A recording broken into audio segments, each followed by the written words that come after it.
Hey, welcome to Cosmic Whispers. I'm so happy you're here with me tonight. You know, there's something truly magical about these quiet moments we share together, where we can slow down and explore the incredible mysteries that surround us every single day. Whether you're settling in after a long day, taking a peaceful break, or simply curious about the universe we call home, I want you to know that this is your space to relax, learn, and wonder. I always love thinking about how we're all part of this incredible cosmic story, connected to everything around us in ways we're only just beginning to understand. Tonight, we're going to embark on a gentle journey together, one that will take us from our familiar Earth up to our faithful companion in the sky, and back down to discover connections that are both beautiful and profound. So get comfortable, maybe grab a warm cup of tea, and let's explore together. Today, we are diving into the fascinating world of how the moon shapes Earth's wobble, a story that reveals just how intimately connected our planet is with that glowing orb that has watched over humanity for countless generations. It's amazing to think that something so far away, something that seems so peaceful and distant hanging there in our night sky, is actually engaged in a constant gentle dance with our Earth, influencing the very way our planet moves through space. This isn't just astronomy, it's poetry in motion, written across the cosmos in gravitational forces and celestial mechanics that have been playing out for billions of years. Picture yourself standing outside on a clear night, looking up at the moon.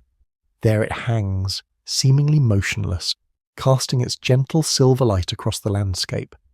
It appears so still, so constant, like a faithful sentinel keeping watch over our world. But what if I told you that in this very moment, as you're gazing upward, both you and that moon are engaged in an intricate dance that's been going on for over 4 billion years?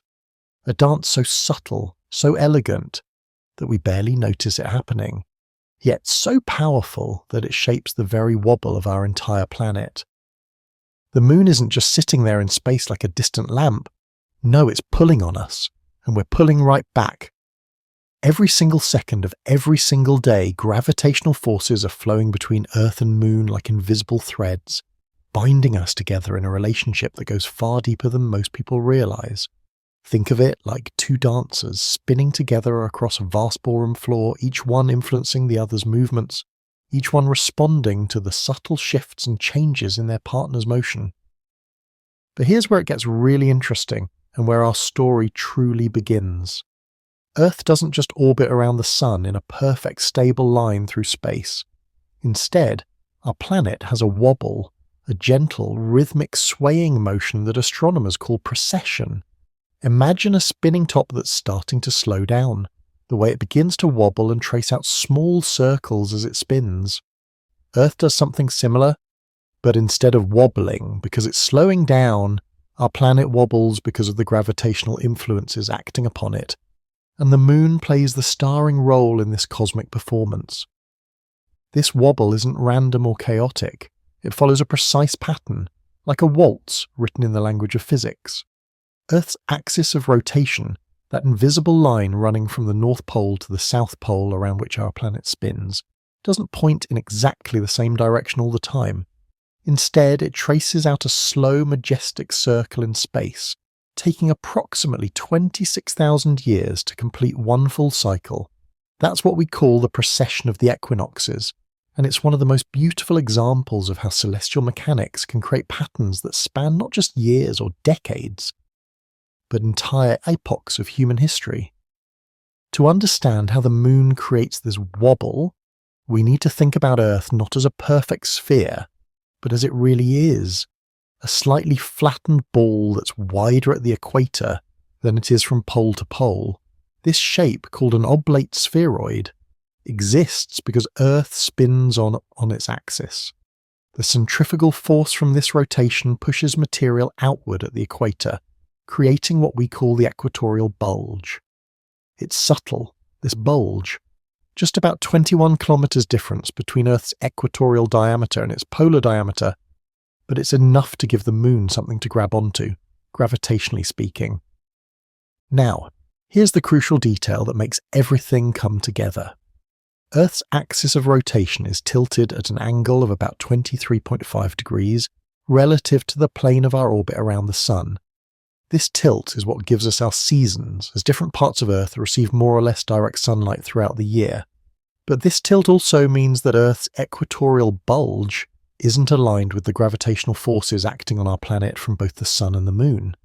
It's like having a spinning gyroscope that's slightly off balance, and that imbalance creates the perfect conditions for wobbling.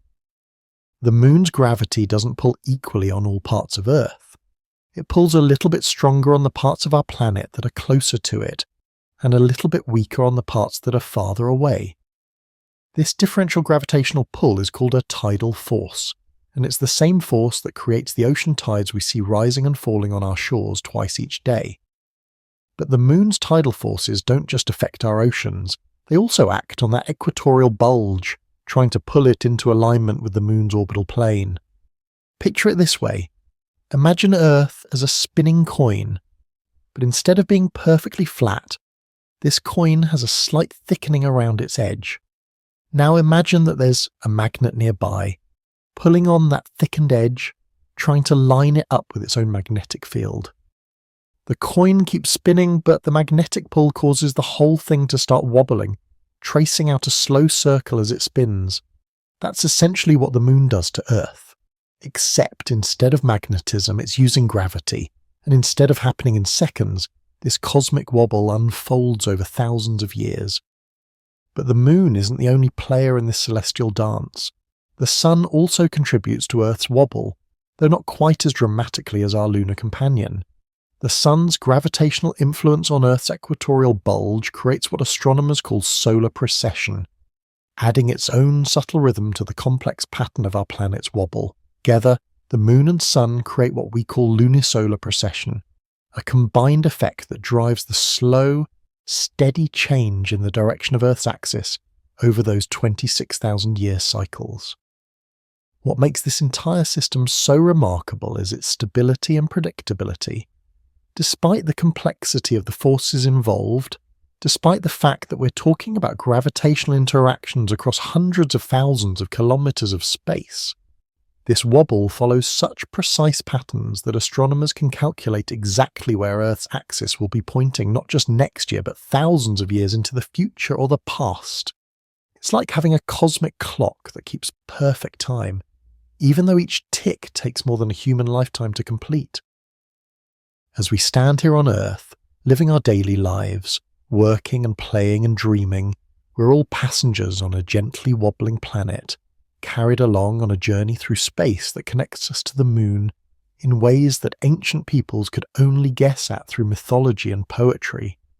They saw the connection, felt it in their bones, wove it into their stories about gods and goddesses who danced across the heavens. What they couldn't have known is just how literally true those stories of celestial dancing really were.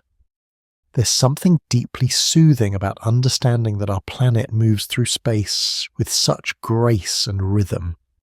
When we think about Earth's wobble, it's easy to imagine something violent or chaotic, but the reality is far more beautiful.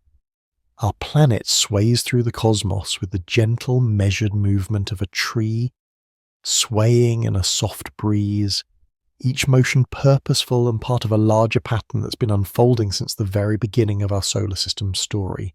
This wobble, this precession, isn't something that happens to Earth.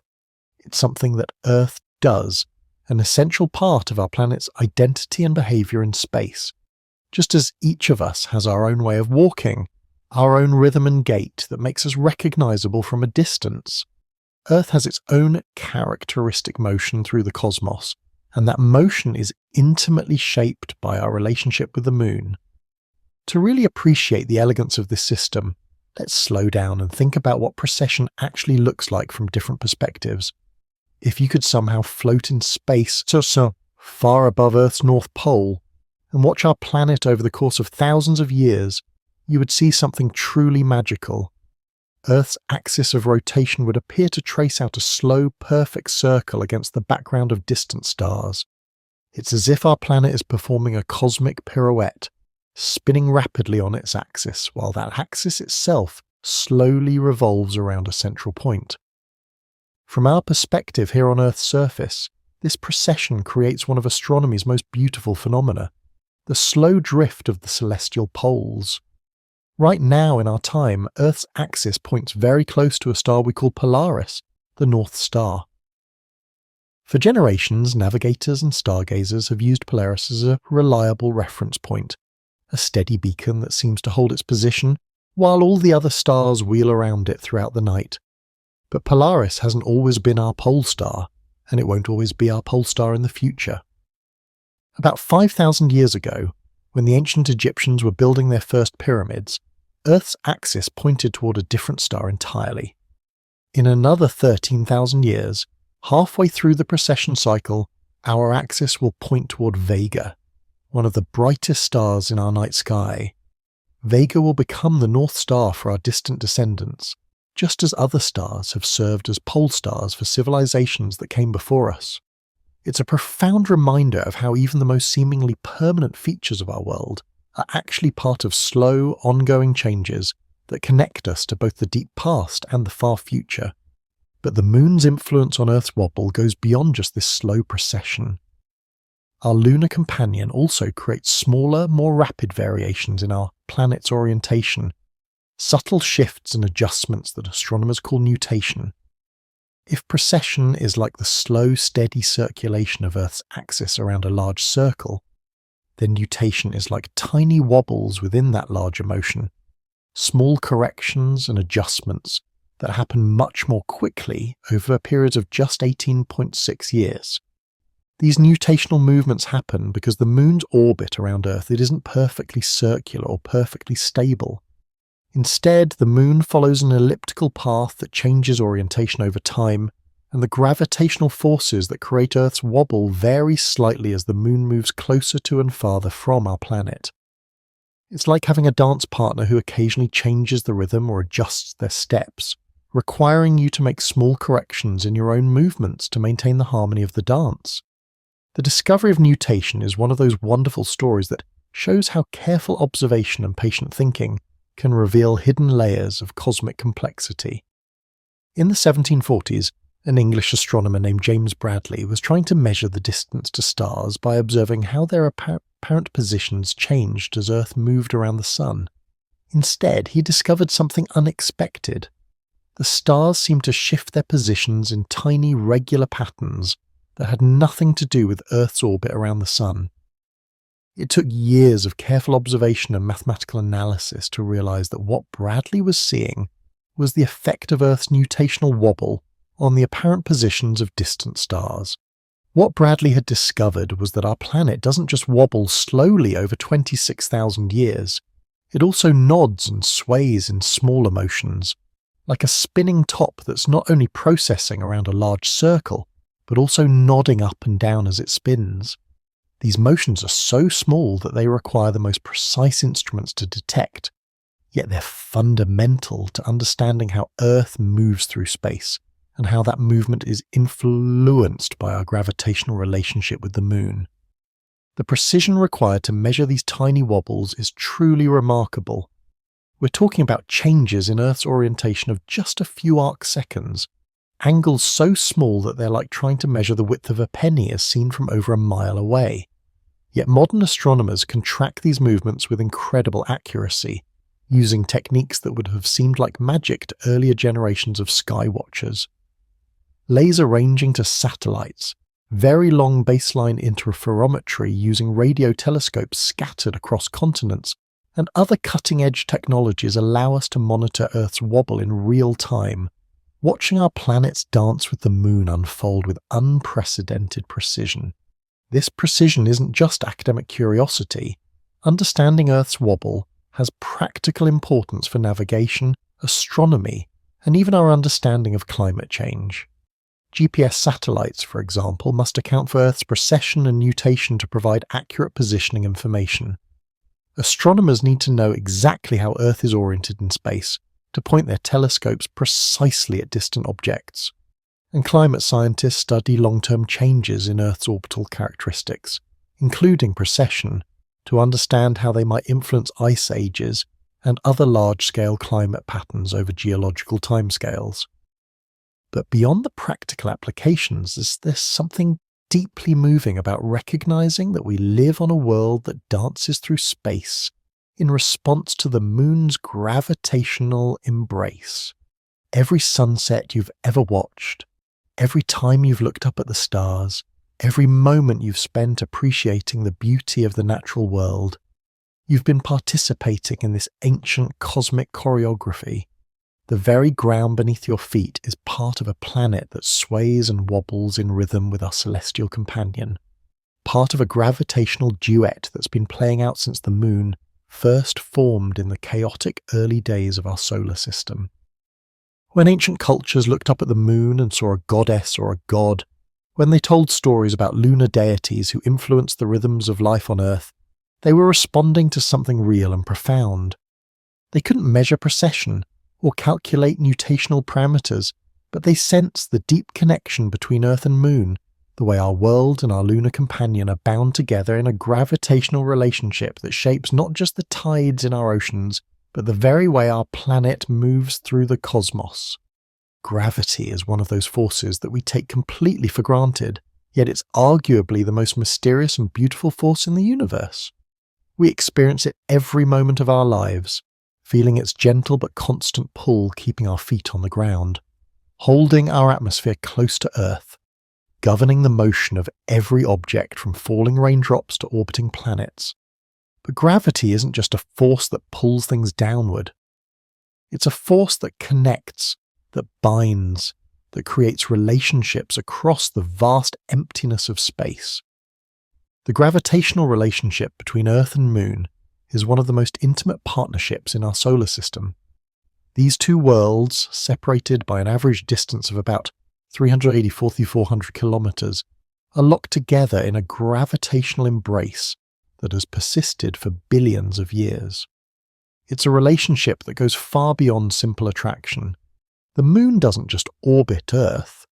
In a very real sense, Earth and Moon orbit around each other, spinning around a common centre of mass like two dancers holding hands and whirling around together. This common centre of mass, called the barycenter, isn't located at Earth's centre as you might expect. Because the Moon is quite large relative to Earth, much larger than most moons compared to their parent planets, the barycenter of the Earth-Moon system is located about 1,700 kilometers below Earth's surface, roughly 1/4 of the way from Earth's center to its surface. This means that as the Moon orbits around this point, Earth also wobbles around it, creating a small but measurable wobble in our planet's motion through space. But the gravitational connection between Earth and Moon creates effects that are much more subtle and far-reaching than this orbital dance. The Moon's gravity reaches across space to touch every part of our planet, but it doesn't touch all parts equally. The side of Earth facing the Moon experiences slightly stronger gravitational pull than Earth's center, while the side facing away from the Moon experiences slightly weaker pull. These differences in gravitational force across Earth's diameter are what we call tidal forces, and they were responsible for much more than just the rising and falling of ocean tides. Think of Earth as being gently stretched by the Moon's gravity, pulled into a slightly elongated shape with bulges on the sides, facing toward and away from the Moon. This stretching affects everything: the solid rock of Earth's crust, the water in our oceans, the air in our atmosphere, even the magma deep within our planet's interior. Earth is literally being kneaded by lunar gravity, experiencing a constant gentle massage that has been going on for so long that it has shaped the very structure and behaviour of our world. The solid Earth tides caused by the Moon are actually larger than ocean tides, though we don't notice them because they affect the ground we're standing on along with everything else around us. Twice each day, the solid surface of Earth rises and falls by about 30 centimetres due to lunar tidal forces. The effect is so gradual and affects such a large area that we can't feel it happening, but sensitive instruments can measure it easily. It's as if our entire planet is breathing, expanding and contracting slightly in rhythm with the Moon's gravitational pull. These tidal forces acting on Earth's equatorial bulge are exactly what drive the precession we've been discussing. Picture Earth's bulge as being like a handle that the moon can grab onto gravitationally. As the moon orbits around Earth, it's constantly trying to pull that bulge into alignment with its own orbital plane. But Earth is spinning, and a spinning object resists changes to its orientation through a property called gyroscopic stability. The result is that instead of Earth's axis snapping into alignment with the moon's pull, it responds by precessing, tracing out that slow circle in space over 26,000 years. What makes this process even more fascinating is that it's not a static, unchanging interaction. The gravitational relationship between Earth and Moon is evolving over time, slowly but continuously changing in ways that will eventually transform both worlds. The Moon is gradually moving away from Earth at a rate of about 3.8 centimeters per year, roughly the same rate at which your fingernails grow. This might seem impossibly slow, but over geological timescales it adds up to dramatic changes. This gradual recession of the Moon happens because of the complex interaction between Earth's rotation and the tidal forces created by our gravitational connection.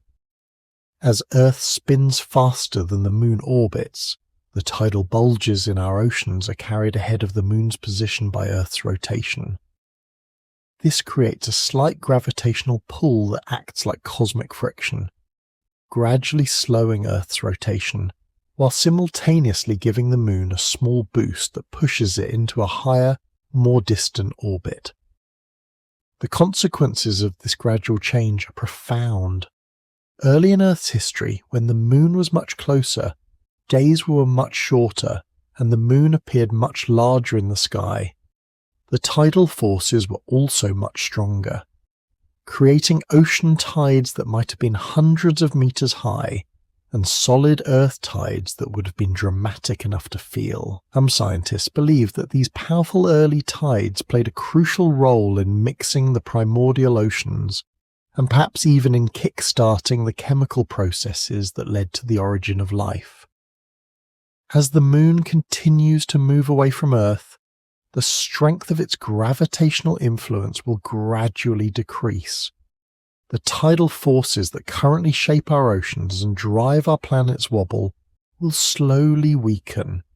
Earth's precession will change, becoming more complex as the Sun's influence becomes relatively more important compared to the Moon's.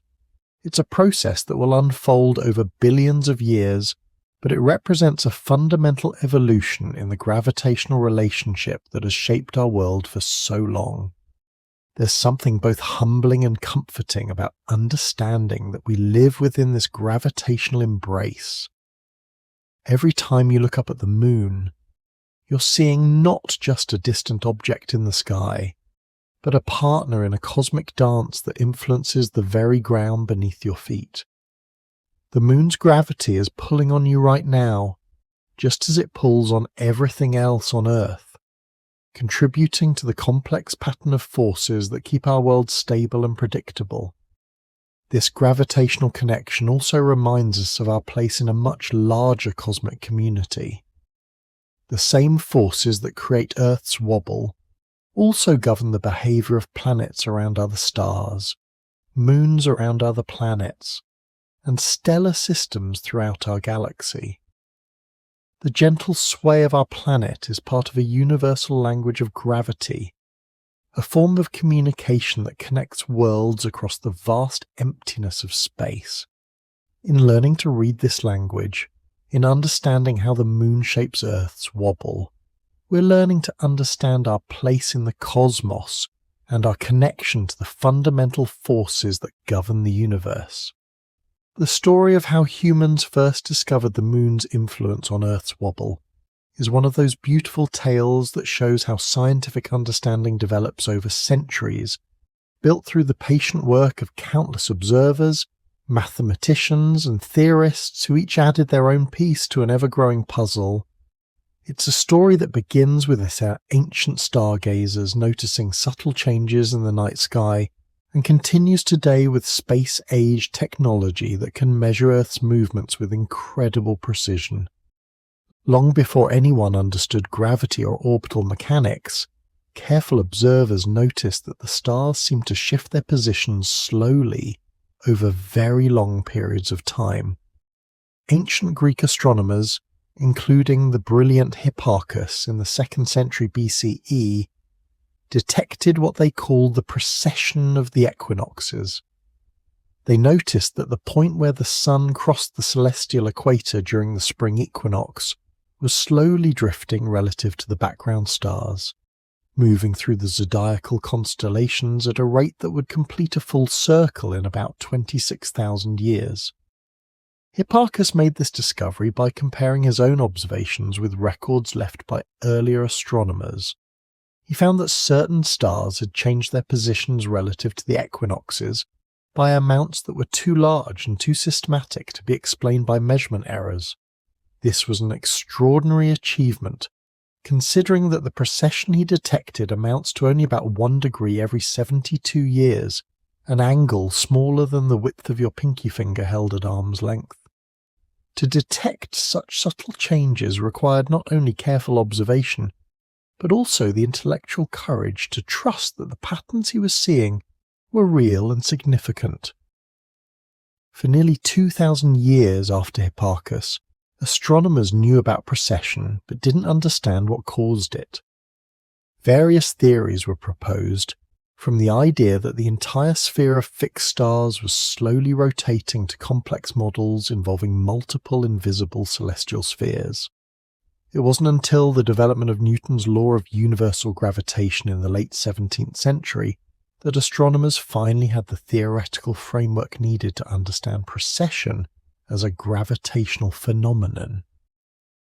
Isaac Newton himself was the first to propose that precession was caused by the gravitational attraction of the sun and moon acting on Earth's equatorial bulge. In his masterwork, the Principia Mathematica, published in 1687, Newton demonstrated that if Earth were a perfect sphere, it would not precess at all. But because Earth is flattened at the poles and bulges at the equator due to its rotation, and because Earth's axis is tilted relative to its orbital plane, the gravitational forces from the sun and moon would naturally cause the planet's axis to precess slowly around a circle. Newton's insight was revolutionary, but his mathematical treatment of the problem was necessarily simplified. He correctly identified the moon and sun as the primary causes of precession and calculated that the moon's effect should be about twice as strong as the sun's, but he couldn't work out all the complex details of how the effect would vary as the moon moved through its orbit, or how other factors might influence the process. That level of detail would require the work of many other brilliant minds over the following centuries.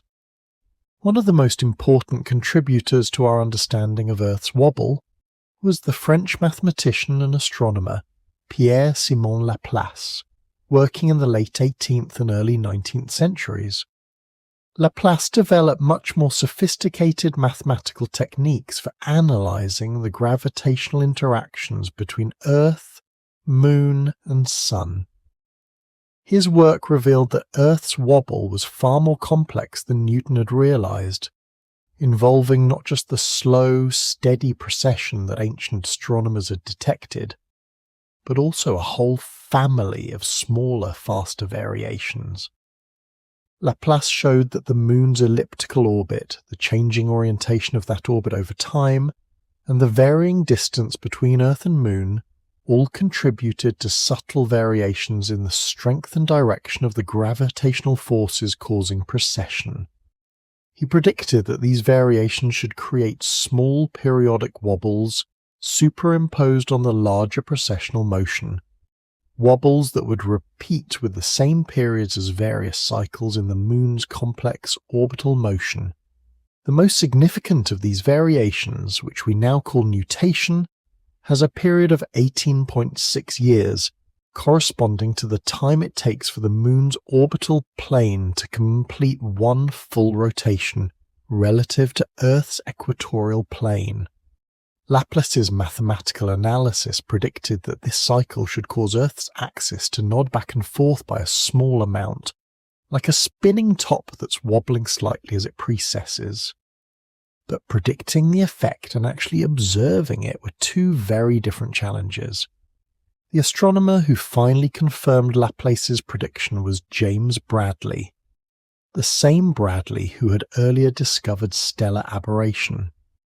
In the 1740s, using telescopes and measuring techniques that were remarkably precise for their time, Bradley detected the tiny periodic shifts in stellar positions that revealed Earth's nutational wobble. It was an extraordinary achievement, requiring years of patient observation and careful analysis to tease out changes that amounted to less than 20 arc seconds, angles so small that they correspond to the apparent size of a basketball seen from a distance of about 1,000 kilometers. Bradley's discovery of nutation was one of those moments in science when theory and observation came together perfectly, confirming not just the reality of the predicted phenomenon, but also the fundamental correctness of Newton's gravitational theory and Laplace's mathematical refinements.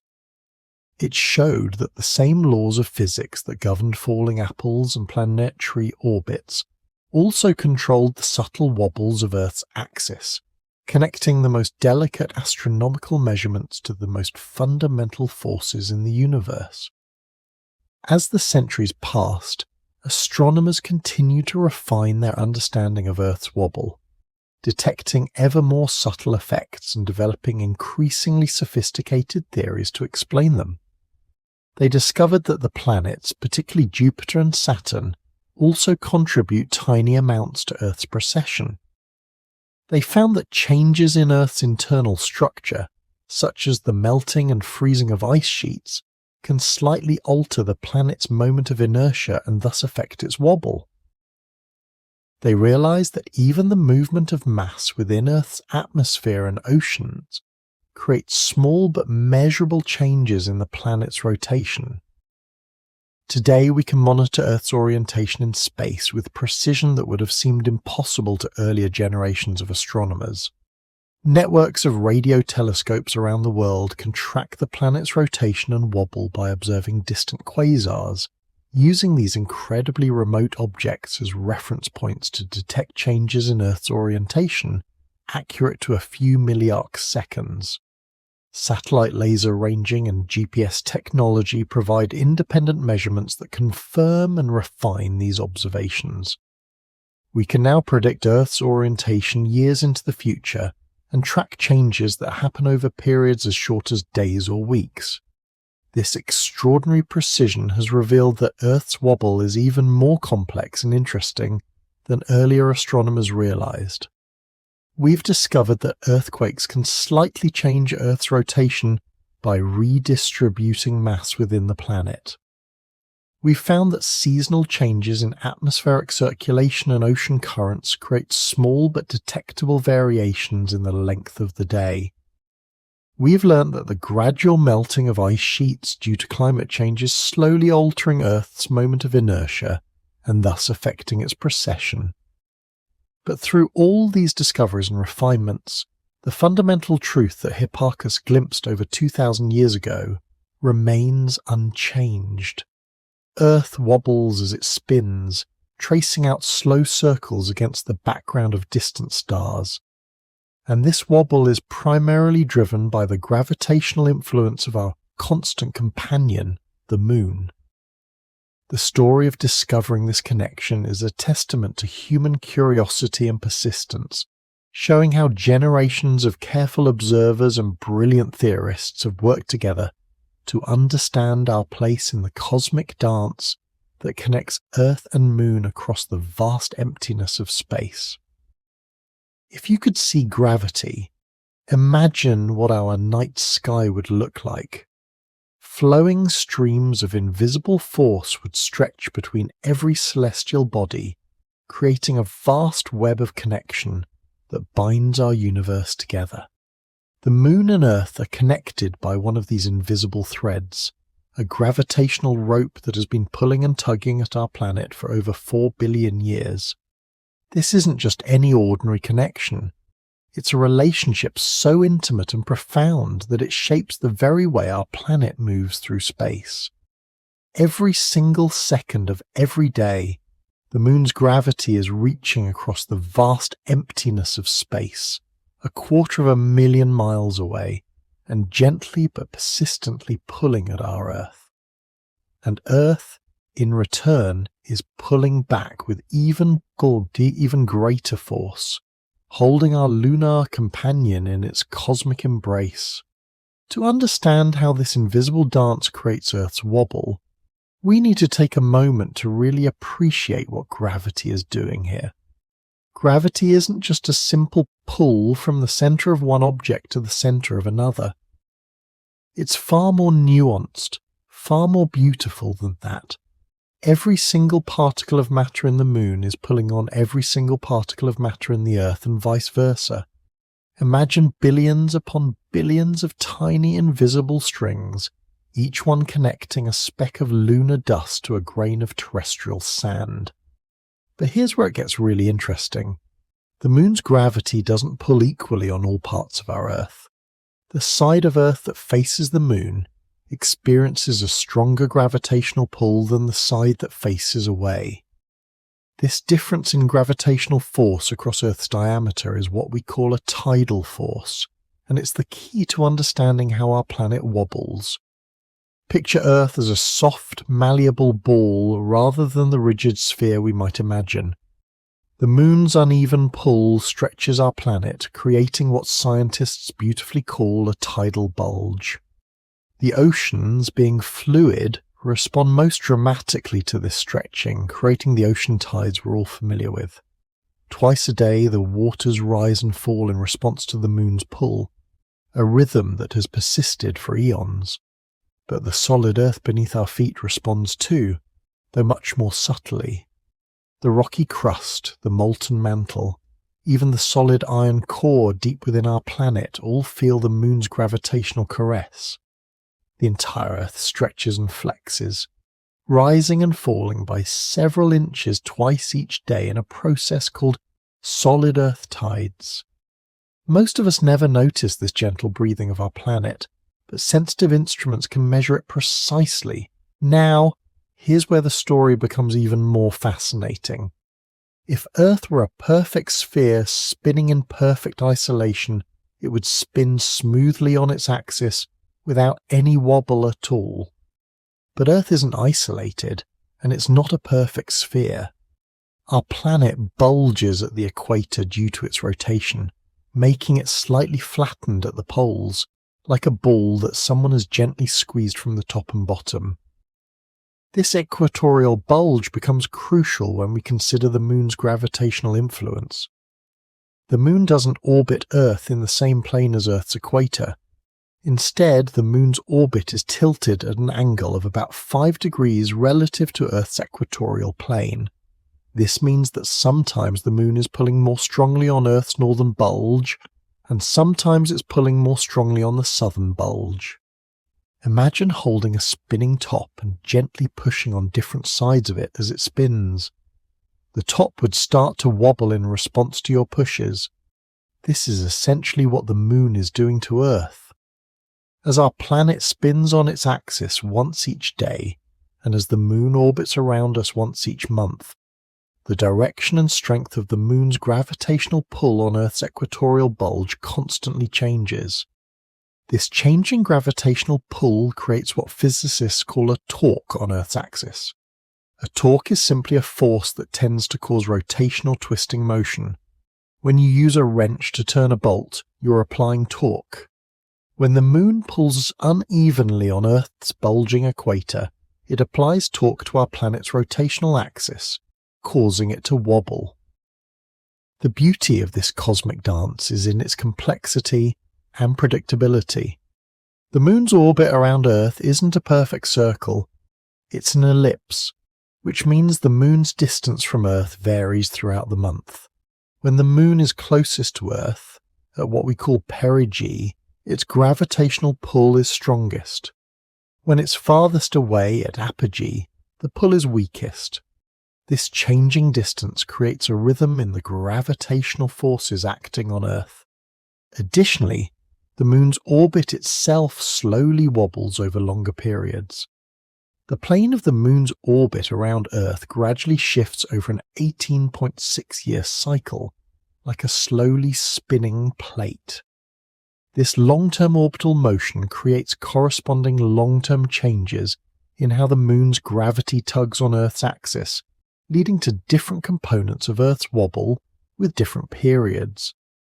The moon's gravitational influence on Earth's wobble is so strong and so predictable that astronomers can calculate exactly how our planet's axis will move years, decades, even centuries into the future. This isn't magic or guesswork, it's the beautiful precision of celestial mechanics, the clockwork predictability of gravitational forces playing out across vast distances and long periods of time. To truly understand how the moon shapes Earth's wobble, we need to dive deeper into the mesmerizing world of tides. Most people think of tides simply as the twice-daily rise and fall of ocean waters, but tides are actually a fundamental expression of how celestial bodies interact through gravity across the vast distances of space. Let's start with a simple but profound observation. The moon creates not one tidal bulge on Earth, but two. This might seem counterintuitive at first. After all, the moon is pulling from one direction, so shouldn't there be just one bulge facing the moon? But nature is more elegant than our initial intuition might suggest. Imagine Earth as a collection of countless particles, each responding individually to the moon's gravitational pull.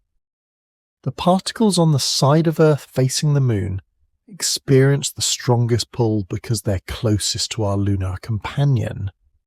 These particles are pulled toward the moon more strongly than Earth's center, creating a bulge of water and land pointing toward the moon. But here's the beautiful part. The particles on the opposite side of Earth, the side facing away from the moon, experience the weakest gravitational pull because they're farthest from the moon. Earth's center is pulled toward the moon more strongly than these distant particles, effectively leaving them behind and creating a second tidal bulge on the far side of our planet. Picture it this way. Imagine you're in a car that suddenly accelerates forward. You get pressed back into your seat not because the seat is pushing you backward, but because the car is accelerating forward faster than you are. Similarly, the far side of Earth gets left behind as our planet's center is pulled more strongly toward the moon, creating that second tidal bulge. These two tidal bulges, one facing the moon and one facing away, create the twice-daily rhythm of ocean tides that coastal dwellers know so well. As Earth rotates beneath these bulges, any given point on our planet passes through high tide twice each day, with low tides occurring between the bulges. But here's where the story becomes relevant to Earth's wobble. These tidal bulges don't just sit still. They're constantly moving as the moon orbits Earth and as Earth rotates on its axis. The solid parts of our planet, being less fluid than the oceans, can't keep up perfectly with the moving tidal bulges. This creates a fascinating phenomenon called tidal lag or tidal friction. Think of it like this. As Earth rotates, it tries to carry the tidal bulges along with it. But the moon's gravity is constantly working to keep the bulges aligned with the moon's position. The result is that Earth's rotation is constantly fighting against the moon's gravitational pull, like a dancer trying to spin while someone gently but persistently tugs on their outstretched arms. This tidal friction has profound consequences for both Earth and the moon. Earth's rotation is gradually slowing down due to this constant gravitational wrestling match. Each day on Earth is getting imperceptibly longer by about 1.7 milliseconds per century. Over geological timescales, this adds up significantly. When Earth was young and the moon was much closer, our planet spun much faster, and a day lasted only about 6 hours. Meanwhile, the moon is gradually moving away from Earth. This might seem counterintuitive, but it's a beautiful example of how energy and angular momentum are conserved in celestial mechanics. As Earth's rotation slows due to tidal friction, the angular momentum that Earth loses is transferred to the moon's orbital motion. causing our lunar companion to spiral slowly outward. Currently, the Moon is receding from Earth at a rate of about 3.8 centimeters per year, roughly the same rate at which your fingernails grow. This process has been going on for billions of years and will continue for billions more, until eventually Earth and Moon will become tidally locked, with the same side of Earth always facing the Moon, just as the same side of the Moon always faces Earth today.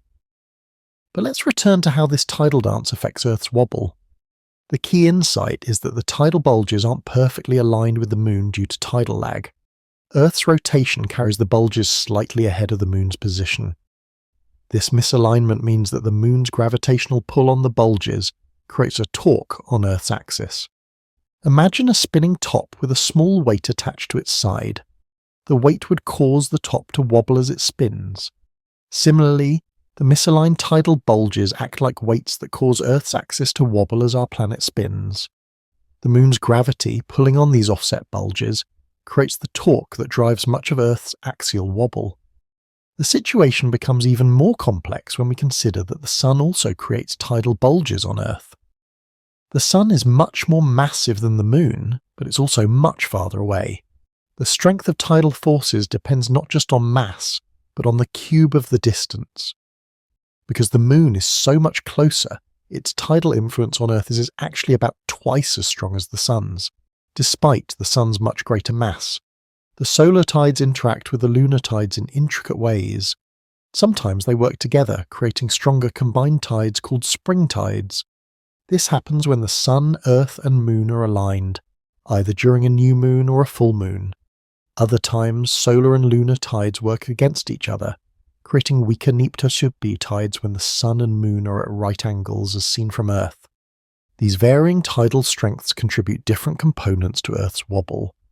The daily and monthly cycles of changing tidal forces create corresponding oscillations in our planet's rotational axis. It's like having multiple musicians playing different rhythms simultaneously, creating a complex but beautiful symphony of motion. The precision with which scientists can predict and measure these tidal effects is truly remarkable. Modern satellite laser ranging can measure the distance to the Moon with millimeter precision, while very long baseline interferometry can track Earth's rotational wobble to microsecond accuracy. These measurements reveal the exquisite choreography of celestial mechanics playing out in real time. Now that we understand the gravitational forces and tidal influences at play, we can finally witness the Great Wobble itself. Earth's axis doesn't simply point steadily at the North Star as many people imagine. Instead, it traces out complex patterns in space, like the tip of a gently swaying flower stem writing invisible calligraphy against the backdrop of distant stars. The most prominent component of this wobble is called precession, a majestic 26,000-year cycle that causes Earth's axis to trace out a large circle in space. Imagine a spinning top that's beginning to slow down. As it spins, its axis doesn't remain perfectly vertical, but instead traces out a cone, wobbling in a slow, stately manner. This is exactly what Earth's axis does, though on a much grander timescale. This precession is primarily caused by the gravitational torque that the Moon and Sun exert on Earth's equatorial bulge. Remember, our planet isn't a perfect sphere, but bulges at the equator due to its rotation. The Moon and Sun, pulling on this bulge from different angles as they move through their orbits, create a persistent torque that causes our planet's axis to slowly wobble. The beauty of this 26,000-year cycle is this like a cosmic clock, keeping time on scales that dwarf human civilization. When the ancient Egyptians were building the pyramids 400-500 years ago, Earth's axis pointed to a different star than it does today. Polaris, our current North Star, won't always hold that position. In about 12,000 years, the bright star Vega will be our pole star, and in 26,000 years, Polaris will once again reclaim its position as the beacon of the North. But precession is just one movement in Earth's wobbling dance. Superimposed on this grand 26,000-year cycle are much smaller oscillations called nutation. The word nutation comes from the Latin word for nodding. And that's exactly what Earth's axis does. It nods back and forth in small motions, like someone slowly shaking their head yes, while also slowly shaking it no. The primary nutation cycle has a period of 18.6 years and is caused by the slow wobble of the Moon's orbit itself. Remember how we mentioned that the Moon's orbital plane gradually shifts over time? This shifting creates a corresponding shift in the direction of the gravitational torque acting on Earth's axis, causing our planet to nod back and forth with the same 18.6-year rhythm. There are actually dozens of different nutation cycles, each corresponding to different periodic motions in the Moon's and Sun's apparent positions relative to Earth. Some have periods measured in days, others in months, still others in years or decades. Each cycle adds its own small contribution to the complex pattern that Earth's axis traces through space. To visualize this complexity, imagine watching the tip of a metronome that's sitting on a slowly rotating platform, while the entire setup is mounted on a gently rocking boat. The metronome's tip would trace out an incredibly complex path, combining the quick back and forth motion of the metronome, the slow rotation of the platform, and the gentle rocking of the boat. This is analogous to how Earth's axis moves, combining rapid daily rotation with slower precessional and nutational motions. Scientists have mapped out these movements with extraordinary precision. They know that Earth's axis is currently precessing at a rate of about 50.3 arcseconds per year. An arcsecond is 1/3600th of a degree, so this is an incredibly small motion, but it's measurable and predictable. They know that the main nutation causes the axis to wobble back and forth by up to 9.2 arcseconds with its 18.6-year period. These measurements aren't just academic curiosities. Understanding Earth's wobble is crucial for precise navigation, satellite tracking, and astronomical observations. When scientists want to point a telescope at a distant galaxy or navigate a spacecraft to Mars, they need to account for exactly where Earth's axis is pointing at any given moment. The wobble also has subtle but real effects on Earth's climate patterns. The 26,000-year precession cycle, combined with other long-term orbital changes, influences the amount and distribution of solar energy reaching Earth's surface. These variations contribute to long-term climate cycles, including the ice ages that have periodically gripped our planet over the past few million years. One of the most fascinating aspects of Earth's wobble is how it reveals the dynamic nature of our planet. We tend to think of Earth as solid and unchanging, but the wobble shows us that our planet is constantly responding to gravitational forces from across the solar system. Every earthquake, every melting glacier, every change in atmospheric pressure contributes slightly to how Earth's mass is distributed, and therefore how it wobbles. Scientists can actually detect major earthquakes by observing tiny changes in Earth's rotational wobble. When a massive earthquake shifts large amounts of rock, it slightly changes our planet's moment of inertia, which affects how it spins. The 2011 earthquake and tsunami in Japan was so massive that it actually shortened Earth's day by 1.8 microseconds and shifted the axis of rotation by about 17 centimeters. Climate change is also affecting Earth's wobble in measurable ways. As ice melts from Greenland and Antarctica, the redistribution of water from the ice sheets to the oceans changes Earth's mass distribution. This ongoing process is gradually shifting the direction of Earth's wobble, adding a modern human signature to the ancient gravitational dance between Earth and Moon. The story of Earth's wobble is ultimately a story about connections. Our planet doesn't exist in isolation, but is intimately connected to the Moon, the Sun, and even the distant planets through the invisible threads of gravity. Every motion in the solar system influences every other motion, creating a vast symphony of orbital mechanics that plays out over timescales ranging from seconds to millions of years. For most of human history, Earth's wobble was completely invisible to us. Ancient astronomers, despite their careful observations and sophisticated understanding of celestial mechanics, couldn't detect the tiny movements of our planet's axis. The wobble was there all along, of course, but it was far too subtle for the naked eye to perceive, hidden beneath the much more obvious daily rotation of Earth and the annual journey around the Sun. The first hints of Earth's wobble came not from direct observation, but from mathematical prediction.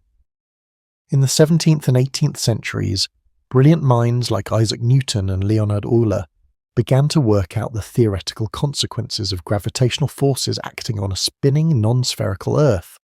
Their calculations suggested that our planet's axis should indeed wobble, but the predicted motions were so small that no one knew how to measure them. The breakthrough came in the late 19th century with improvements in astronomical instruments and techniques. In 1884, German astronomer Friedrich Küstner made the first definitive observations of Earth's wobble by carefully tracking the positions of stars over many months. He noticed that the apparent positions of stars shifted slightly in a way that could only be explained by a small movement of Earth's rotational axis. This discovery opened up an entirely new field of study. Scientists realized that by precisely measuring the positions of stars, they could track the movements of Earth's axis with unprecedented accuracy. This technique, called astrometry, became the foundation for understanding our planet's complex rotational behavior. The early measurements revealed that Earth's wobble was even more complex than the simple precession that Newton and Euler had predicted. In addition to the slow, stately 26,000-year precession cycle, astronomers discovered rapid oscillations with periods measured in days, months, and years. These smaller wobbles, collectively called nutation, showed that Earth's axis was constantly nodding and swaying in intricate patterns. As the 20th century progressed, the tools for measuring Earth's wobble became increasingly sophisticated. Radio astronomy, developed during and after World War II, provided a revolutionary new way to track our planet's rotation. By observing distant quasars, incredibly bright and distant galaxies powered by supermassive black holes, astronomers could establish an extremely stable reference frame against which to measure Earth's movements. Quasars are perfect for this purpose because they're so far away that they appear essentially motionless even over human lifetimes. Any apparent motion of these distant beacons must be due to Earth's own movements rather than the actual motion of the quasars themselves. This technique, called Very Long Baseline Interferometry or VLBI, can measure Earth's rotational wobble with incredible precision, detecting changes as small as a few millimeters in the position of our planet's axis. The development of artificial satellites added another powerful tool to the arsenal of scientists studying Earth's rotation. Satellite laser ranging, or SLR, involves bouncing laser pulses off reflectors placed on satellites and measuring the time it takes for the light to return. By tracking satellites with extreme precision, scientists can monitor tiny changes in Earth's rotation and the position of its axis. Perhaps most remarkably, the Global Positioning System, or GPS, which most of us use for navigation in our cars and phones, is also a sensitive instrument for measuring Earth's wobble. The GPS satellites orbit Earth in precisely known trajectories, and their signals must be corrected for the effects of Earth's rotational variations to maintain the system's accuracy. The need for such corrections provides yet another way to monitor our planet's wobbling motion. Modern measurements of Earth's wobble are so precise that they can detect effects that would have seemed impossibly subtle to earlier generations of scientists. For example, researchers can now measure how changes in atmospheric pressure affect Earth's rotation. When a large high-pressure system develops over a continent, the slight increase in atmospheric mass can measurably slow Earth's rotation, like a figure skater extending their arms to slow their spin. The oceans also leave their signature on Earth's wobble. As ocean currents shift and change, they redistribute vast amounts of water around the globe. These changes in the distribution of mass affect how Earth spins, creating variations in both the speed of rotation and the direction of the rotational axis. Scientists can actually track major ocean current changes by observing their effects on Earth's wobble. Even more surprising, changes in groundwater levels and soil moisture can affect Earth's rotation. During major droughts or flooding events, the redistribution of water on and beneath Earth's surface creates measurable changes in our planet's wobble. Climate scientists now use these rotational measurements as another tool for studying how water moves through Earth's climate system. The precision of these measurements is truly staggering. Modern techniques can detect changes in Earth's rotational axis position to within about 3 millimeters, roughly the thickness of a few sheets of paper. Changes in the length of Earth's day can be measured to within a few microseconds. To put this in perspective, if Earth was scaled down to the size of a basketball, scientists could detect wobbles smaller than the width of a human hair. This extraordinary precision has revealed that Earth's wobble is far more complex and dynamic than anyone initially imagined. Rather than a simple, predictable motion driven solely by gravitational forces from the Moon and Sun, Earth's axis movements reflect the combined influence of solid Earth, the oceans, the atmosphere, and even the motion of molten iron in our planet's core. The molten iron core, in particular, creates some of the most intriguing variations in Earth's rotation. Deep beneath our feet, at temperatures hotter than the surface of the Sun, liquid iron churns and flows in complex patterns. These flows generate Earth's magnetic field, but they also affect how our planet spins. Sudden changes in the core's flow patterns can cause abrupt shifts in Earth's rotation, creating what scientists call geomagnetic jerks. Understanding all these influences on Earth's wobble requires combining observations from multiple techniques and comparing them with sophisticated computer models of our planet's internal structure and dynamics. Scientists now maintain continuous monitoring networks that track Earth's rotation 24 hours a day, 365 days a year, creating a real-time picture of how our planet moves through space. This monitoring has practical importance beyond scientific curiosity. Precise knowledge of Earth's orientation is essential for space missions, satellite communications, and military applications. When NASA sends a spacecraft to Mars, or when communication satellites need to maintain precise pointing, the mission planners must account for exactly how Earth is oriented at any given moment. The story of measuring Earth's wobble is ultimately a story about human ingenuity and our relentless quest to understand our place in the cosmos. From ancient astronomers tracking star positions by eye to modern scientists bouncing laser beams off satellites, we've gradually unveiled the hidden dance that our planet performs in space, revealing the intimate connections between Earth and its celestial companions. Imagine, if you will, watching a child's spinning top as it begins to slow down. At first, it spins perfectly upright, a blur of colours and motion. But as friction gradually steals its energy, something beautiful and mysterious begins to happen. The top doesn't simply fall over. Instead, it starts to wobble, its axis tracing slow, graceful circles in the air. This mesmerising dance has a name: precession. And remarkably, our entire planet performs this very same cosmic ballet, with the Moon as its primary choreographer. Earth, you see, is like that spinning top, but on a scale so vast and with motion so slow that we barely notice them in our daily lives. Our planet spins on its axis once every 24 hours, creating the rhythm of day and night that governs our existence. But this spin isn't happening in isolation.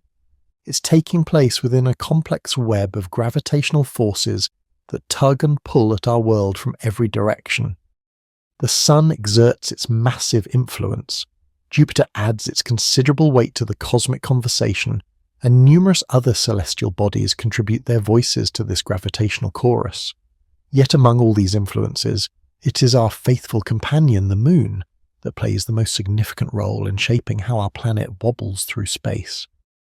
The precession of Earth's axis is a phenomenon that occurs over incredibly long timescales, so long that ancient civilizations could observe the stars for generations without noticing any change in their patterns. Yet this slow, stately wobble is constantly occurring, causing our planet's axis to trace out a complete circle in the sky over the course of approximately 26,000 years.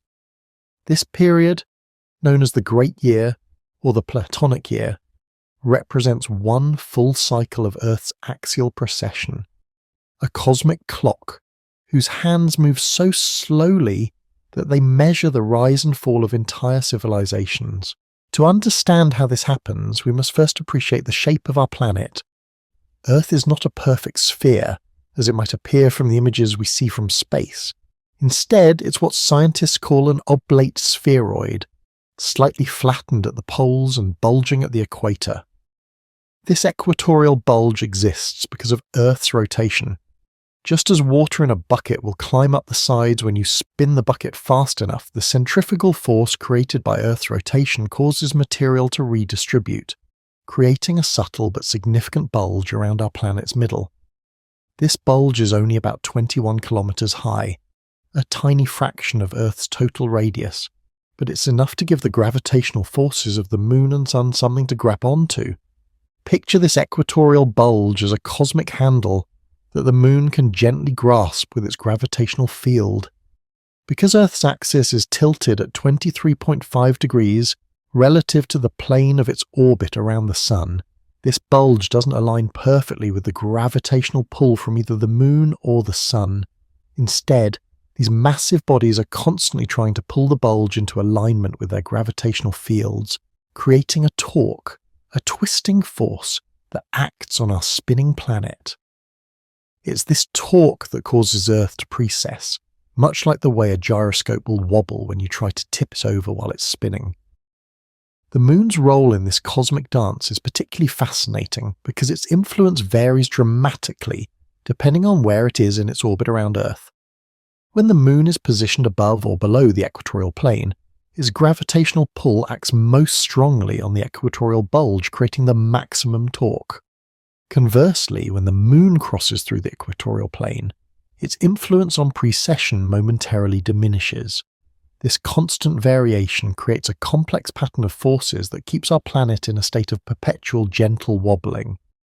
But the Moon's influence on Earth's wobble extends far beyond simple precession. There's another component to our planet's motion that's even more subtle and beautiful, a phenomenon called nutation, which literally means nodding in Latin. If precession is like the slow, steady wobble of a spinning top, then nutation is like the tiny trembles and shakes that are superimposed on that larger motion. It's as if our planet is not only tracing out that great circle in the sky over 26,000 years, but also nodding its head slightly as it does so, completing these smaller motions over periods ranging from days to decades. The discovery of nutation represents one of the most remarkable achievements in the history of astronomy, requiring observations of extraordinary precision and mathematical insights of stunning elegance. It was first detected by James Bradley, the same astronomer who discovered stellar aberration, while he was conducting meticulous observations of star positions in the 18th century. Bradley noticed that certain stars seemed to shift their positions in tiny but predictable ways, following patterns that repeated over periods of about 18.5 years. This period wasn't random, see, it corresponded exactly to the time it takes for the Moon's orbit to complete one full cycle of precession around Earth. The primary component of nutation, with its 18.6-year period, arises from the slow rotation of the Moon's orbital plane around Earth. You see, the Moon's orbit isn't fixed in space, it slowly rotates, completing one full rotation approximately every 18.6 years. This rotation of the orbital plane changes the angle at which the Moon's gravity acts on Earth's equatorial bulge, creating a periodic variation in the torque that drives precession. The result is that Earth's axis doesn't trace out a perfect circle during its 26,000-year precession cycle. Instead, it traces out a wavy line, with the axis nodding back and forth along this circular path, like a cosmic headshake of agreement or disagreement. But the 18.6-year nutation cycle is just the largest and most obvious of many such periodic motions. Earth actually experiences hundreds of different nutation terms, each with its own period and amplitude, each corresponding to some periodic variation in the Moon's orbit or the combined gravitational influences of the Moon and Sun. Some of these nutations have periods measured in days, others in months, and still others in years or decades.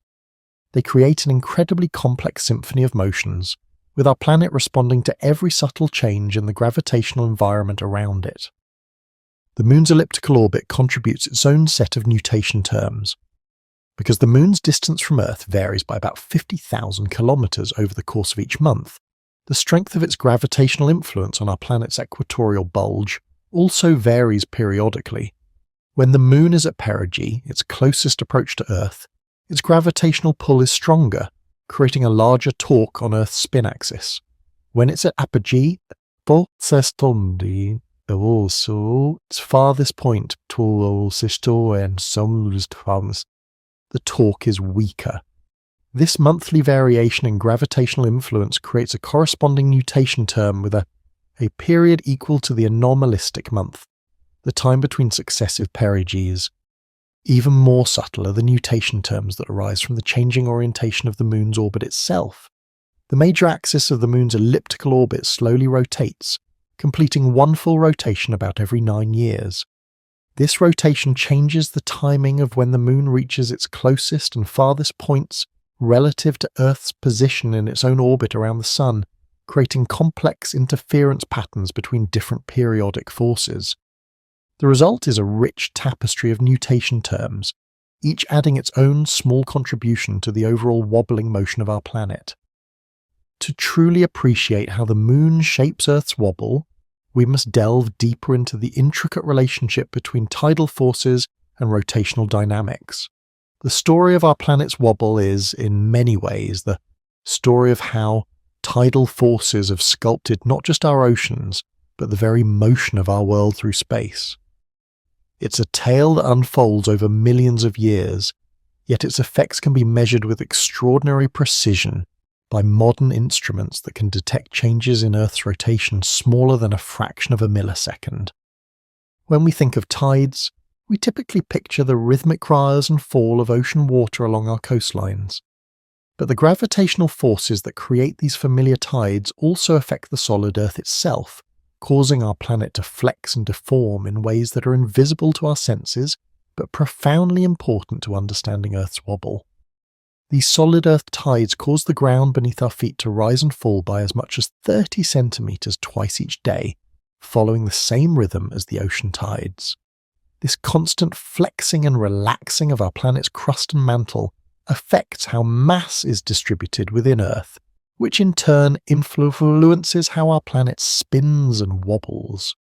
The moon's tidal influence creates what scientists call a tidal bulge in both Earth's oceans and its solid body.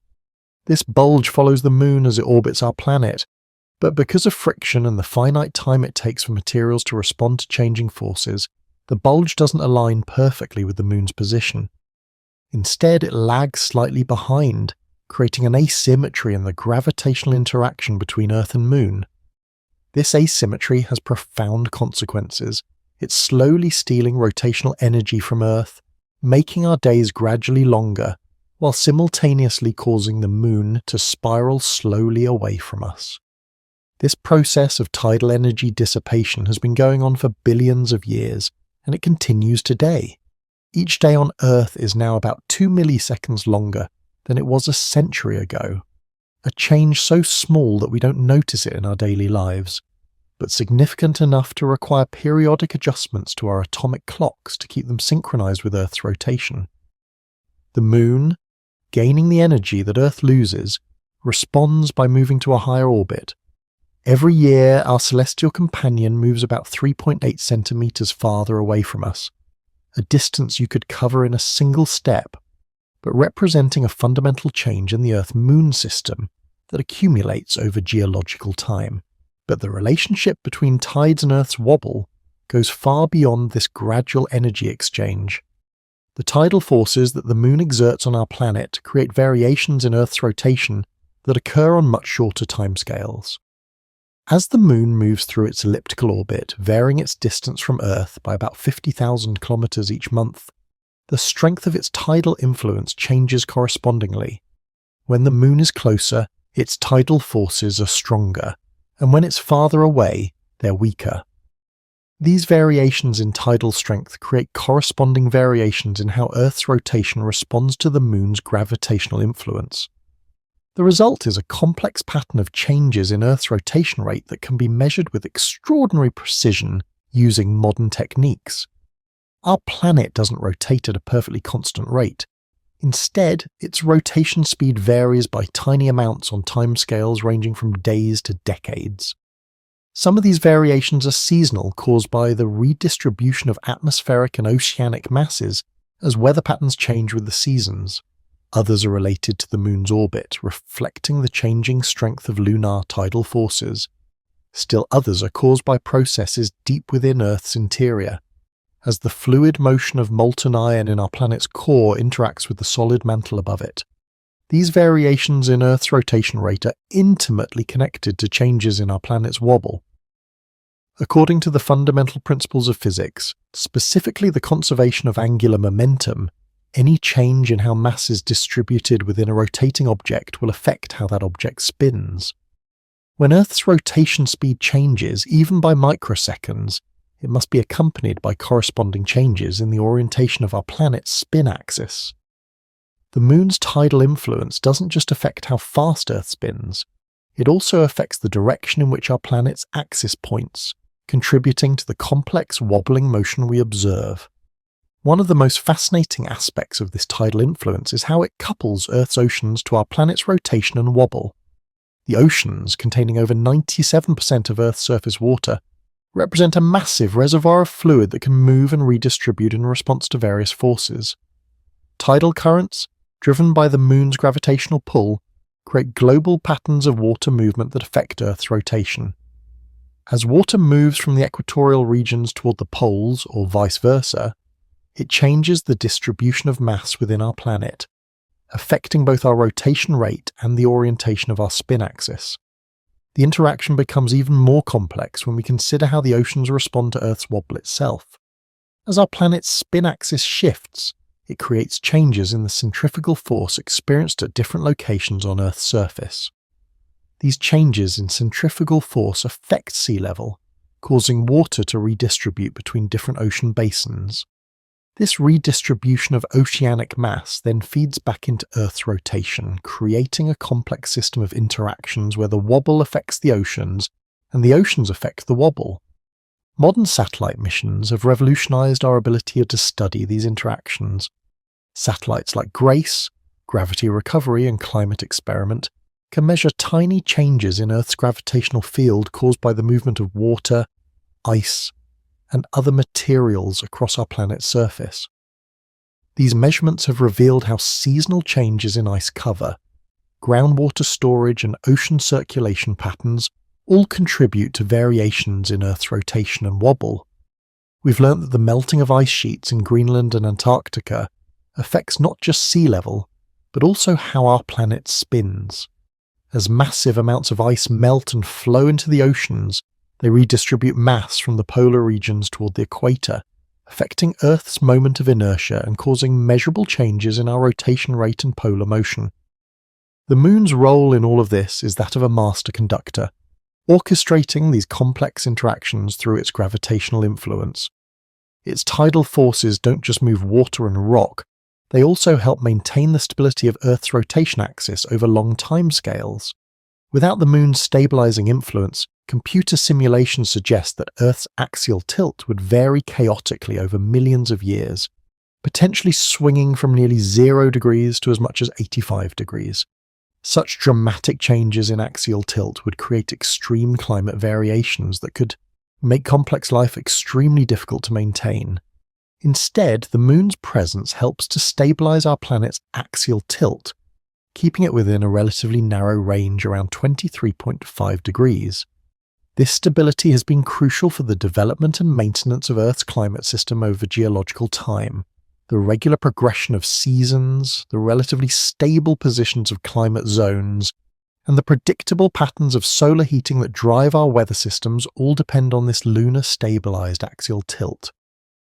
In this sense, the moon's influence on Earth's wobble isn't just a fascinating scientific curiosity, it's been essential for creating the stable environmental conditions that allowed life as we know it to evolve and flourish on our planet.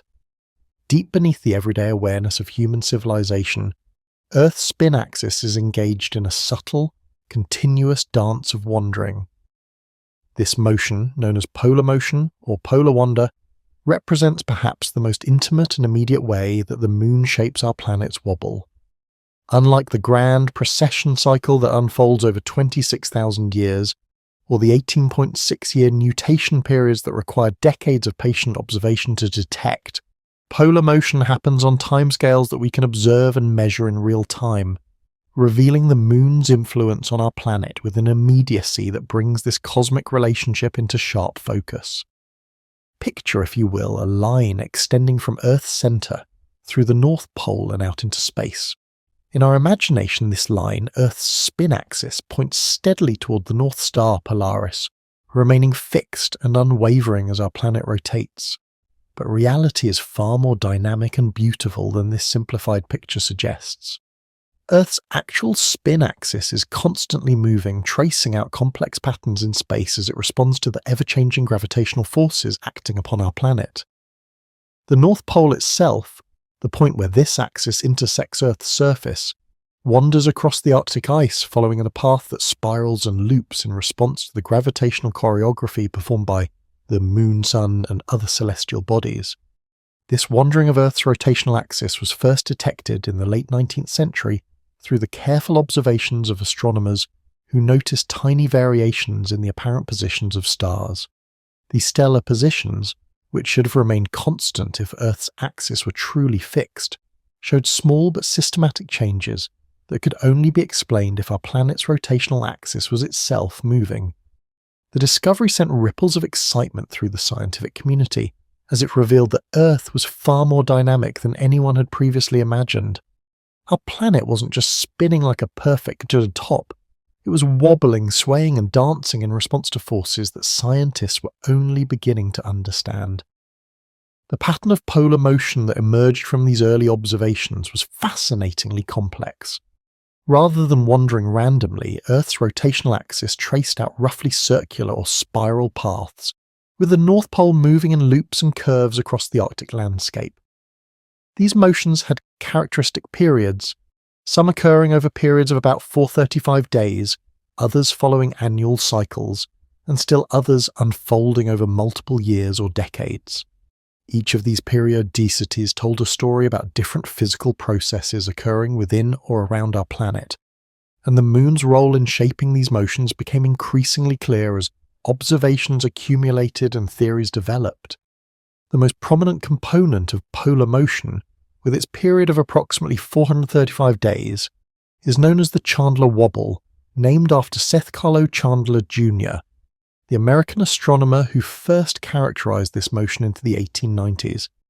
The Chandler Wobble represents Earth's free oscillation, the natural frequency at which our planet would wobble if it were given a single push and then left alone to oscillate freely. The period of this wobble depends on Earth's internal structure, particularly the distribution of mass within our planet and the elastic properties of the materials that make up Earth's interior. It's remarkably similar to the way a bell continues to ring at its natural frequency after being struck, except that Earth's ringing is a wobbling motion of its rotational axis, rather than a sound wave. But Earth isn't ringing in isolation.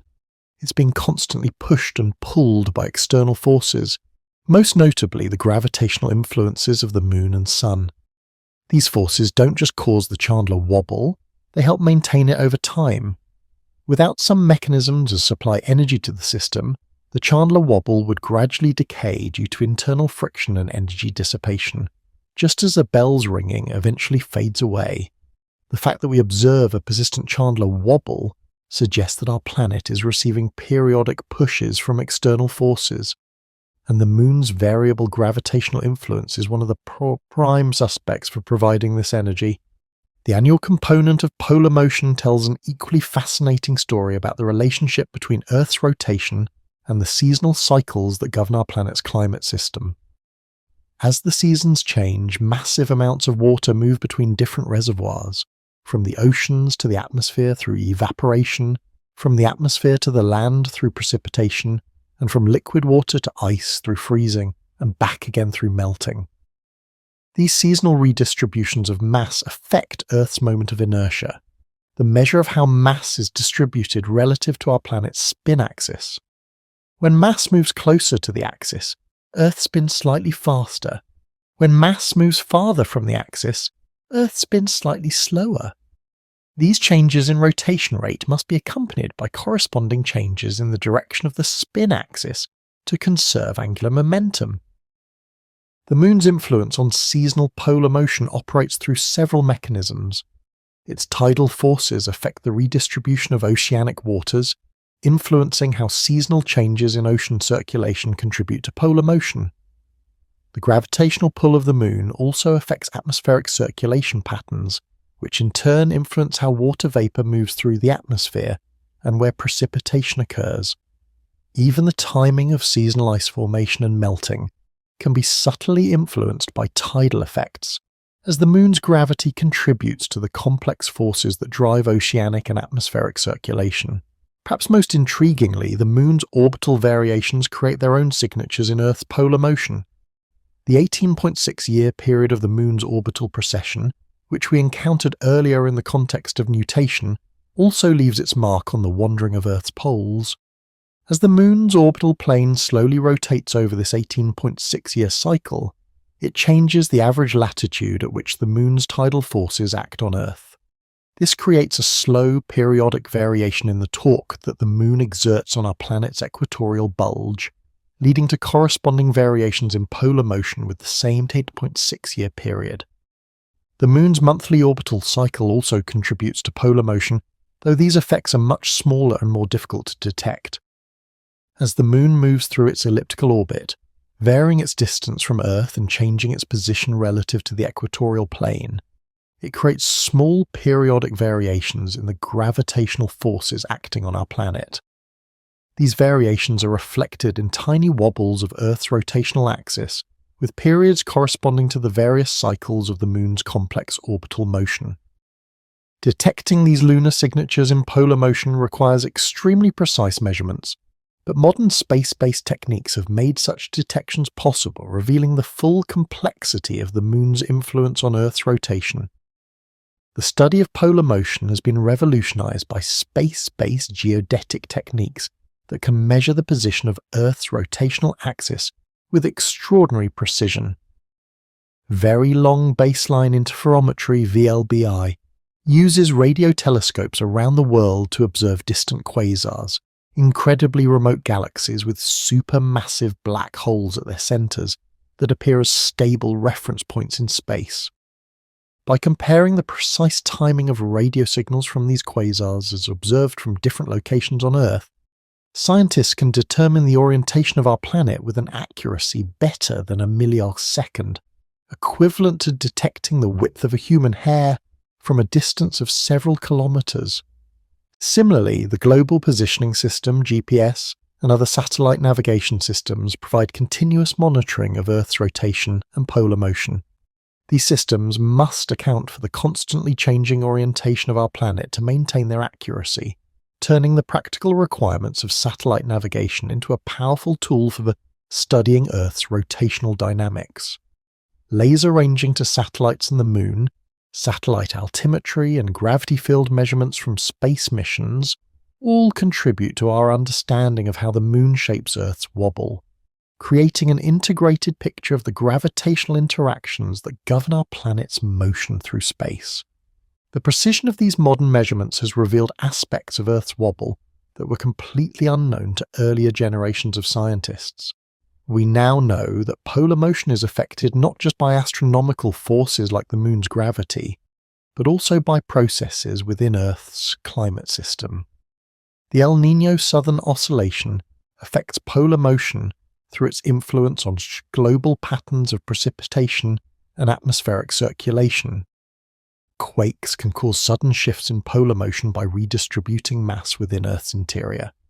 Even human activities, through their effects on groundwater depletion, ice sheet melting and atmospheric composition, leave detectable signatures in the wandering of Earth's poles. Yet through all of these terrestrial influences, the Moon's gravitational signature remains clearly visible in the data, a testament to the profound and persistent influence that our celestial companion exerts on every aspect of Earth's rotation.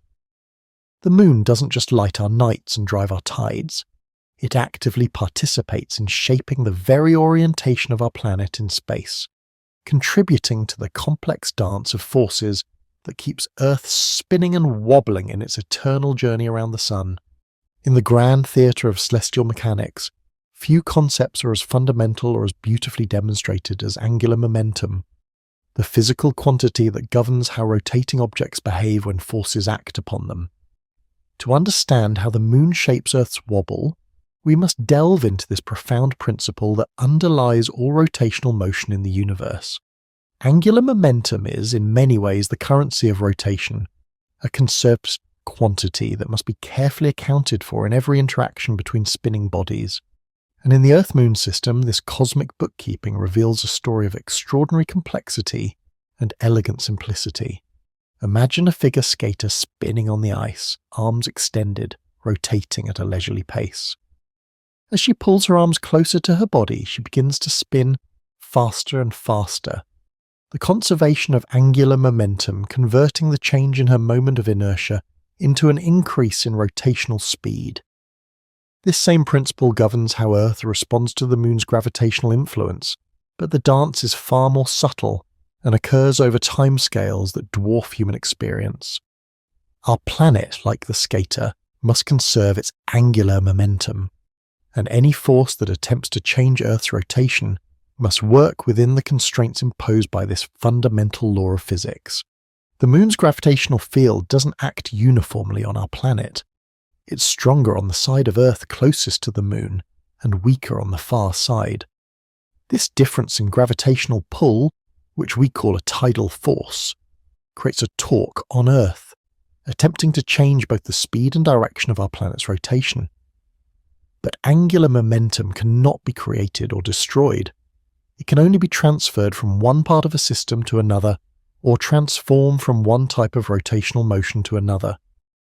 When the moon exerts a torque on Earth, trying to change our planet's rotation, Earth must respond in ways that preserve the total angular momentum of the Earth-Moon system. The most obvious manifestation of this angular momentum conservation is the gradual slowing of Earth's rotation and the corresponding recession of the moon from Earth. As tidal friction dissipates rotational energy, Earth's rotation slows down, reducing the angular momentum associated with our planet's spin. But angular momentum cannot simply disappear, it must go somewhere. In this case, it's transferred to the moon's orbital motion, causing our satellite to move to a higher orbit, where it travels more slowly, but possesses more angular momentum due to its greater distance from Earth. The total angular momentum of the Earth-Moon system remains constant, but it's continuously being redistributed between Earth's rotation and the Moon's orbital motion. This process has been going on for billions of years, and it will continue for billions more. Early in Earth's history, when the Moon was much closer to our planet, days were much shorter, perhaps only 6 hours long, and the Moon appeared much larger in the sky, creating tides that dwarfed anything we experience today. As the Moon gradually moved away and Earth's rotation slowed, the length of the day increased, reaching its current value of 24 hours. This process will continue into the distant future, with days becoming longer and the Moon moving farther away, until eventually the Earth and Moon become tidally locked, always showing the same faces to each other, like a cosmic dance where both partners have synchronized their movements perfectly. But the conservation of angular momentum affects more than just the long-term evolution of the Earth-Moon system. It also governs the short-term variations in Earth's rotation and wobble that we can observe and measure today.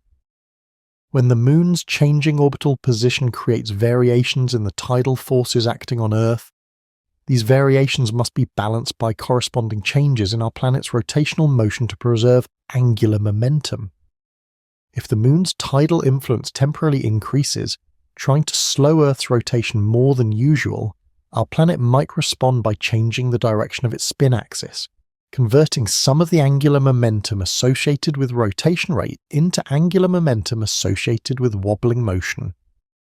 This interplay between different types of rotational motion creates the complex patterns of variation that we observe in Earth's rotation and polar motion. The Chandler wobble, that 435-day oscillation of Earth's rotational axis, can be understood as a natural consequence of angular momentum conservation. When external forces, including the Moon's gravitational influence, perturb Earth's rotation, our planet responds by wobbling in a way that preserves the total angular momentum while allowing the system to oscillate around its equilibrium state. The Moon doesn't just cause Earth to wobble, it helps determine the precise frequency and amplitude of that wobble through its role in the angular momentum budget of our planet's rotational motion. The mathematical description of these angular momentum exchanges reveals the profound interconnectedness of Earth's rotational motions.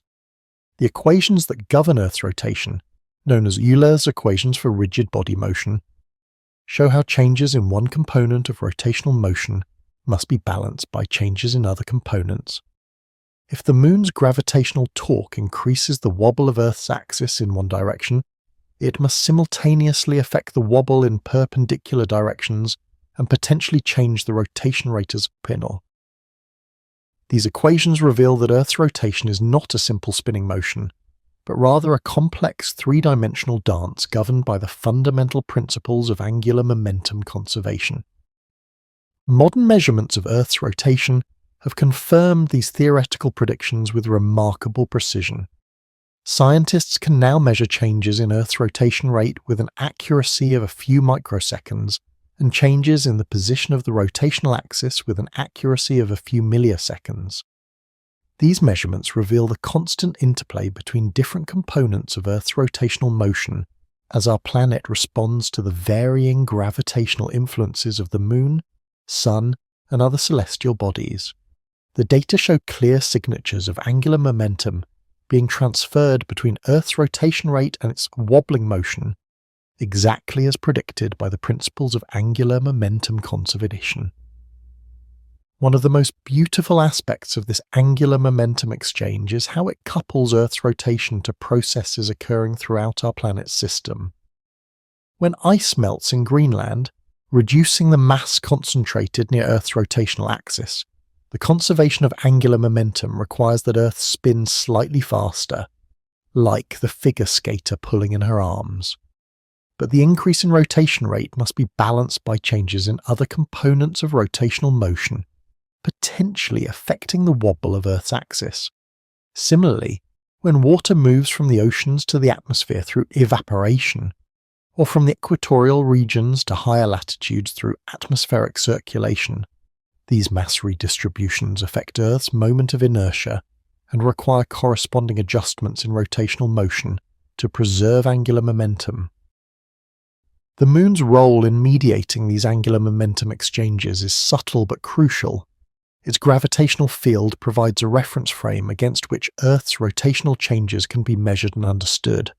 The tidal forces that the Moon creates don't just dissipate energy, they also provide a mechanism through which different types of rotational motion can be converted into each other.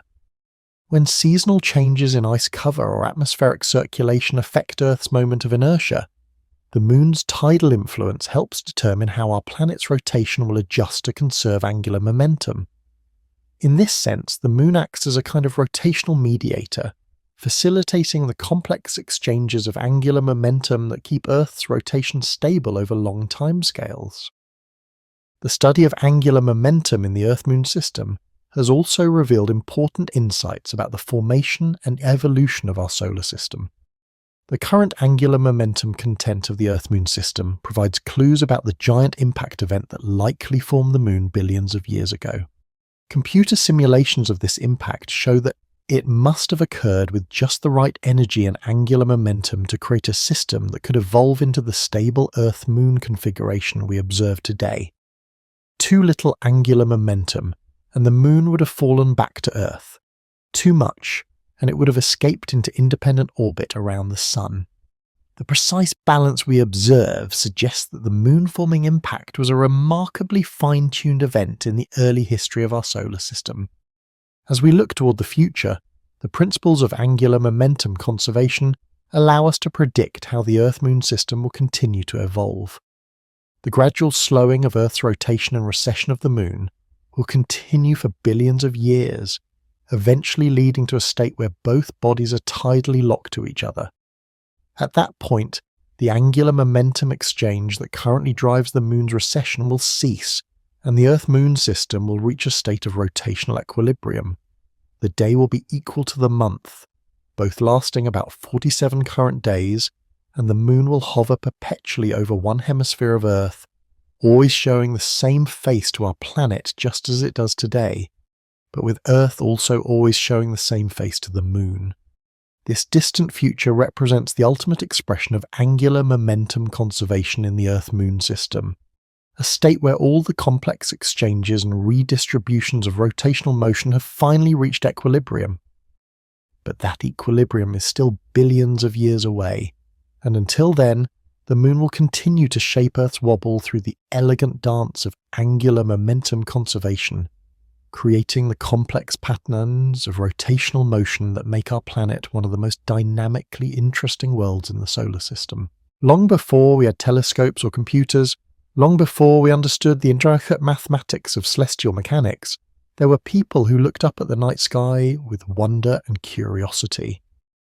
These ancient observers, scattered across different continents and cultures, began to notice something peculiar about the stars above them. Night after night, season after season, they watched and recorded, and slowly, a pattern began to emerge that would eventually lead us to understand how the moon shapes Earth's wobble. Picture yourself as an ancient astronomer in Egypt, perhaps standing atop one of the Great Pyramids on a clear desert night. The stars stretch endlessly above you, forming patterns that have become as familiar as the faces of old friends. You've been watching these celestial dancers for years, decades even, marking their positions with careful precision. But something is troubling you.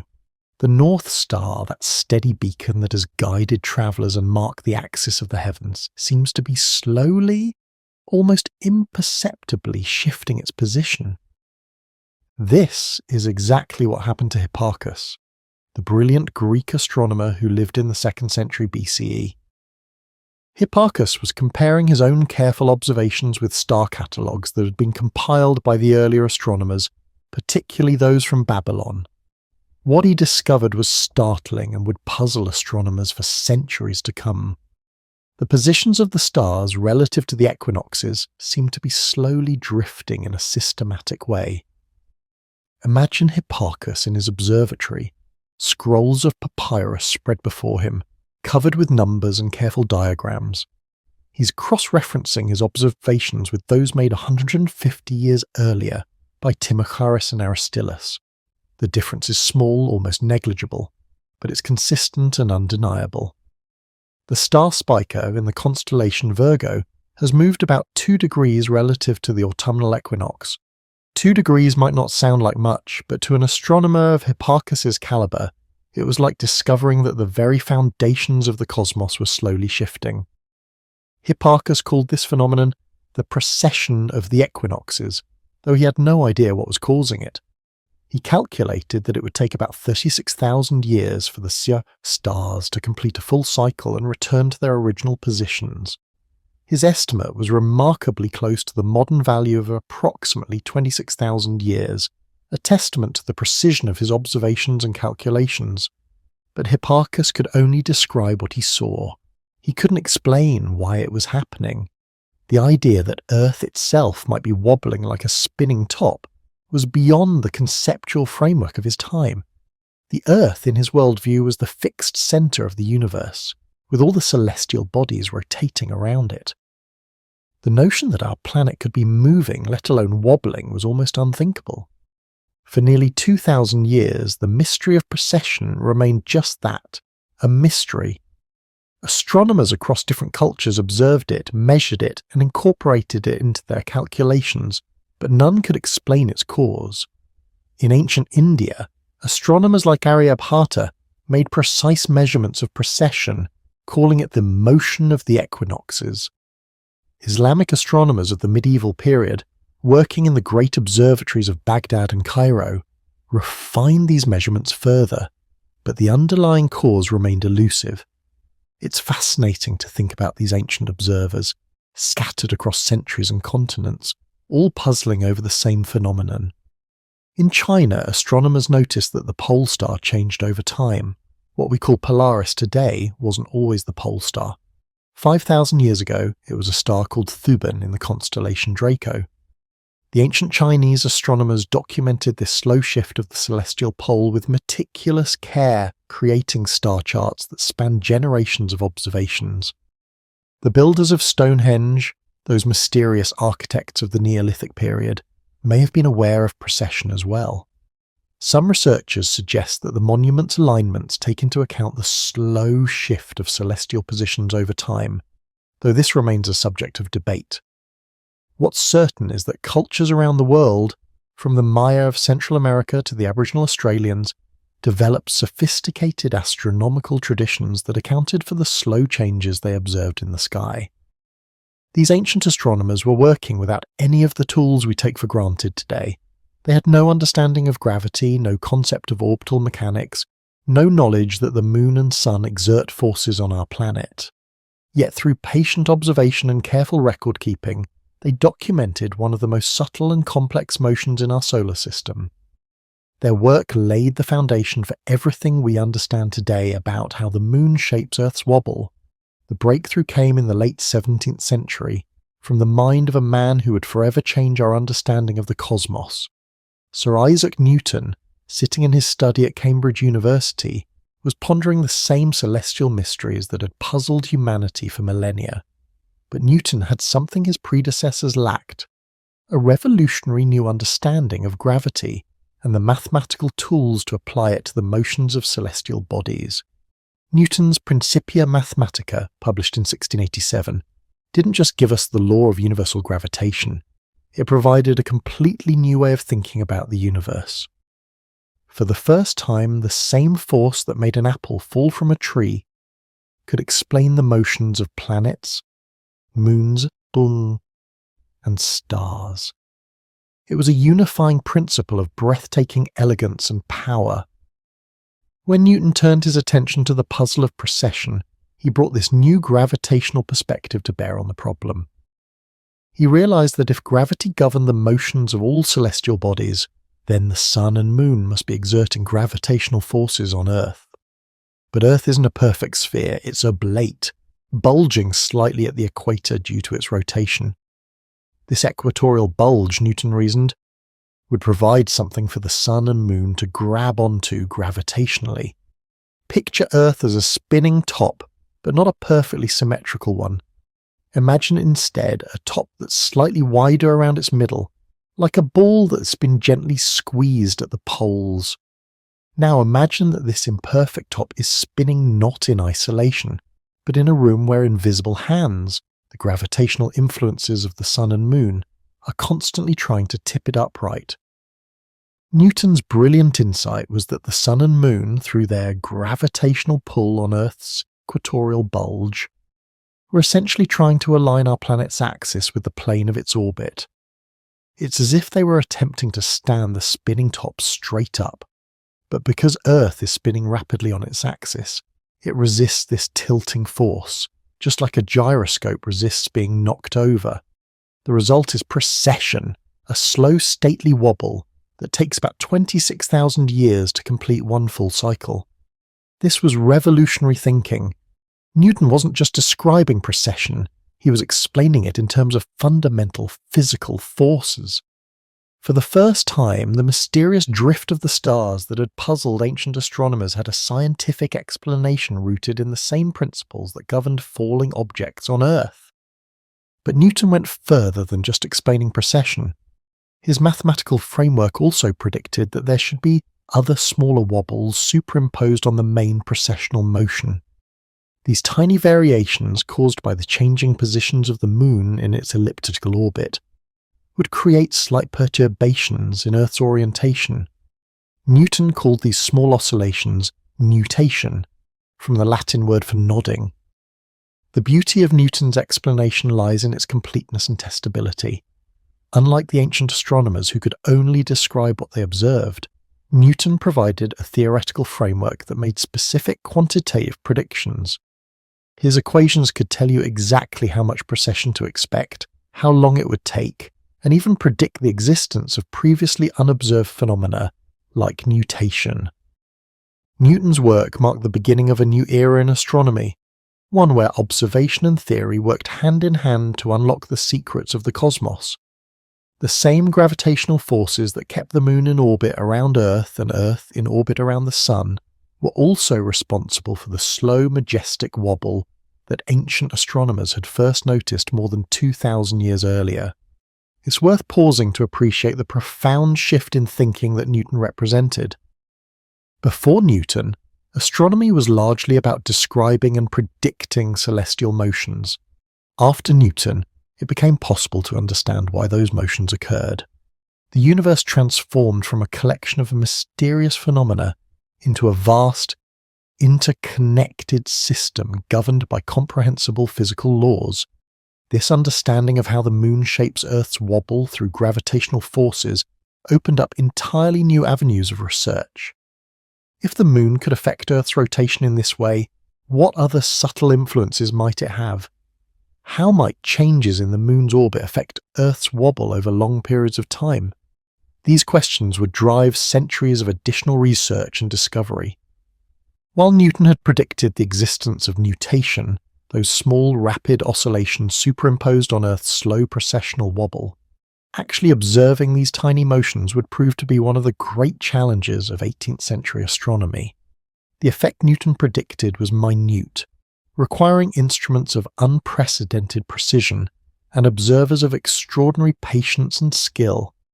Enter James Bradley, an English astronomer whose meticulous observations would revolutionize our understanding of Earth's motion. In the early 1700s, Bradley was working at the Royal Observatory in Greenwich, armed with a telescope of remarkable precision for its time. He was initially investigating stellar parallax, the apparent shift in star positions caused by Earth's orbital motion around the Sun. But in the course of his observations, Bradley stumbled upon something entirely unexpected. Bradley was watching a star called Gamma Draconis, located almost directly overhead from Greenwich. According to his calculations, this star should show a particular pattern of apparent motion if stellar parallax existed. But what he observed was completely different from what he expected. The star seemed to be moving in a small ellipse over the course of a year, but the pattern was wrong for parallax. Imagine Bradley in his observatory, night after night, carefully measuring the position of this single star with instruments that pushed the limits of 18th century technology. Each observation had to be painstakingly recorded, each measurement cross-checked and verified.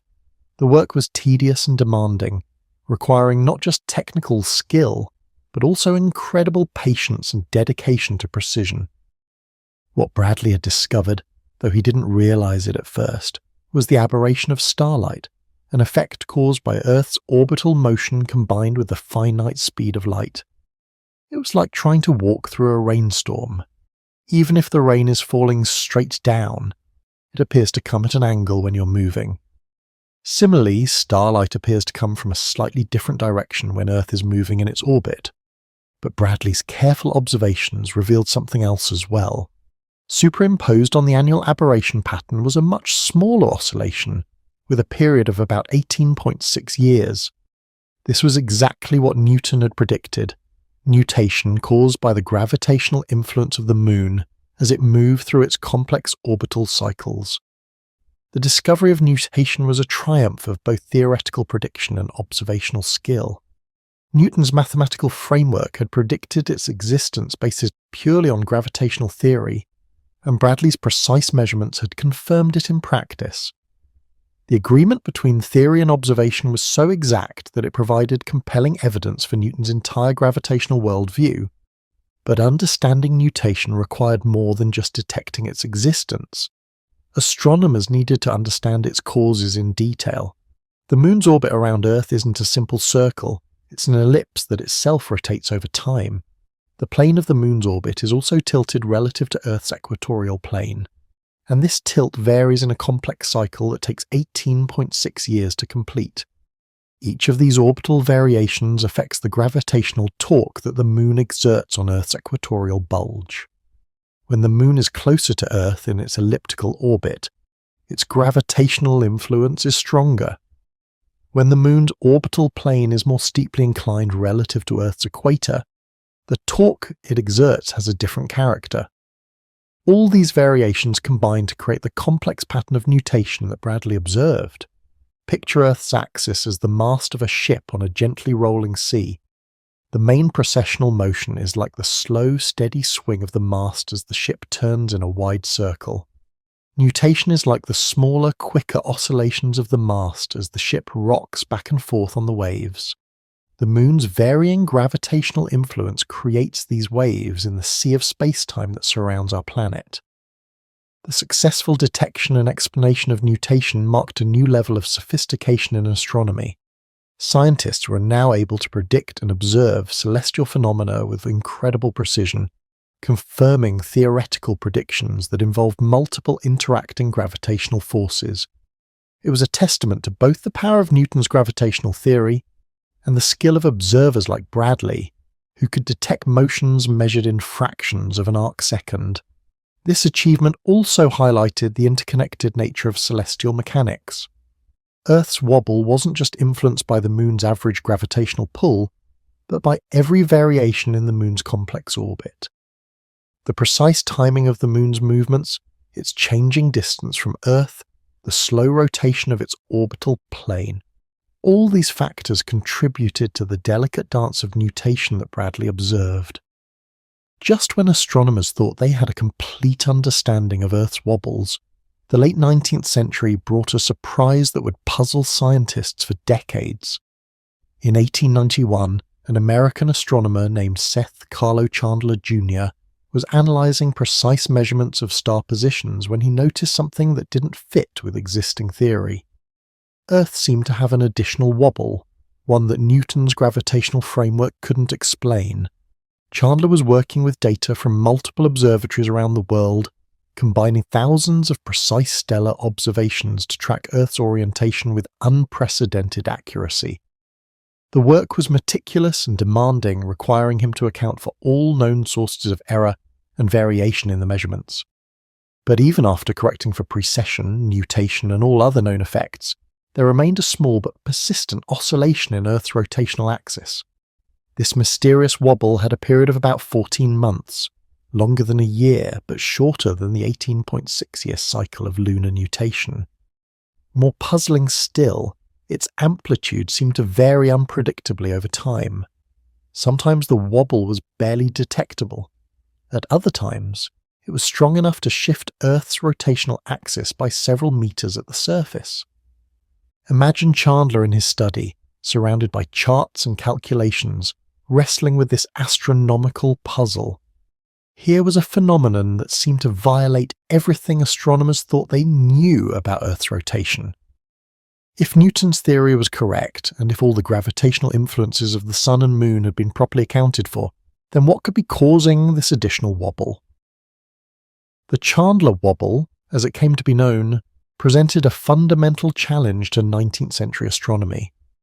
Unlike precession and nutation, which could be explained by external gravitational forces, this new wobble seemed to originate from within Earth itself.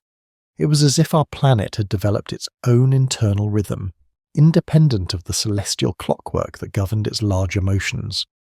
The mystery deepened when astronomers realized that the Chandler wobble's period was very close to, but not exactly equal to, what would be expected if Earth were a rigid body freely wobbling in space.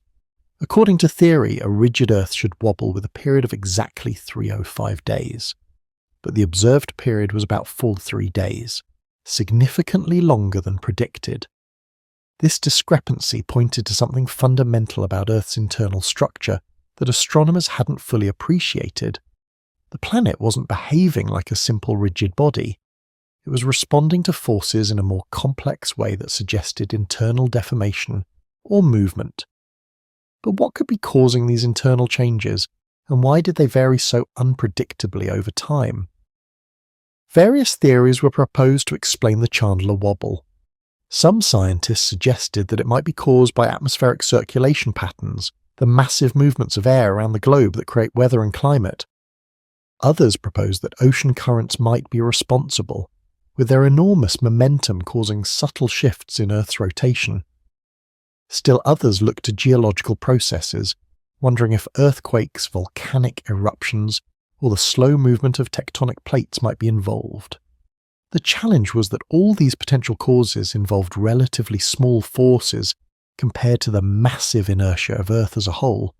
It seemed implausible that weather patterns or ocean currents could have such a dramatic effect on the rotation of an entire planet. Yet the observational evidence for the Chandler Wobble was undeniable, and it demanded an explanation. As the 19th century drew to a close, the Chandler Wobble remained one of astronomy's great unsolved mysteries. It represented a humbling reminder that despite the tremendous success of Newton's gravitational theory in explaining celestial motions, there were still aspects of our own planet's behaviour that remained poorly understood. The discovery of the Chandler Wobble also highlighted the importance of long-term systematic observations in astronomy. It was only through decades of careful measurements, combined across multiple observatories and analysed with increasingly sophisticated mathematical techniques, that this subtle phenomenon could be detected and studied. The Wobble was a testament to the precision that late 19th century astronomy had achieved and to the dedication of observers like Chandler, who were willing to spend years sifting through data in search of new discoveries. The 20th century brought revolutionary new technologies that transformed our understanding of how the moon shapes Earth's wobble. What had once required decades of painstaking visual observations could now be measured with electronic precision in a matter of hours. Radio telescopes, atomic clocks, satellite technology, and eventually space-based observations opened up entirely new ways of studying Earth's complex rotational motions.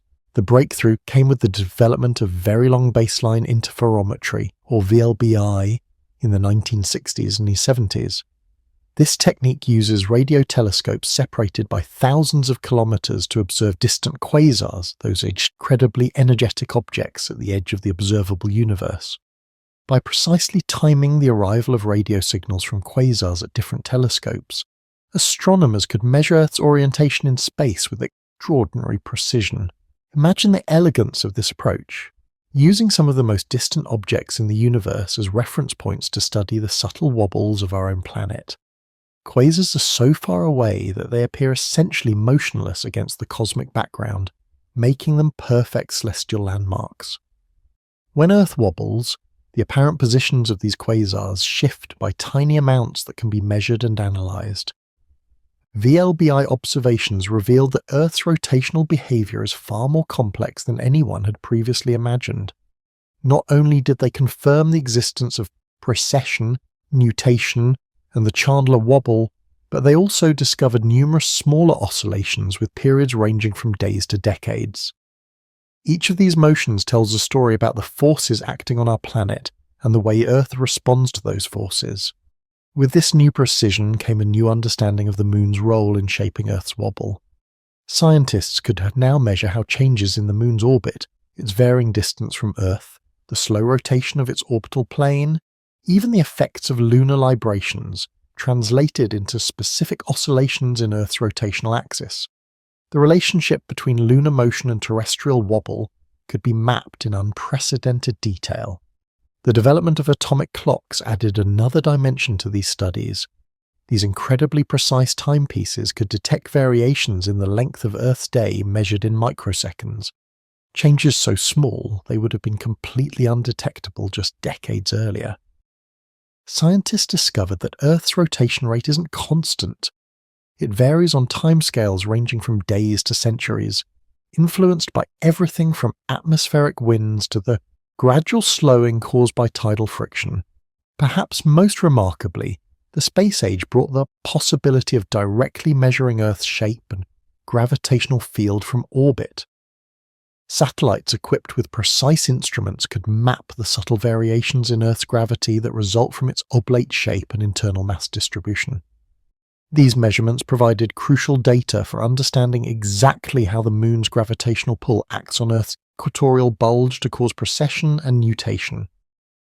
The Global Positioning System, originally developed for navigation, became an unexpected tool for studying Earth's rotation.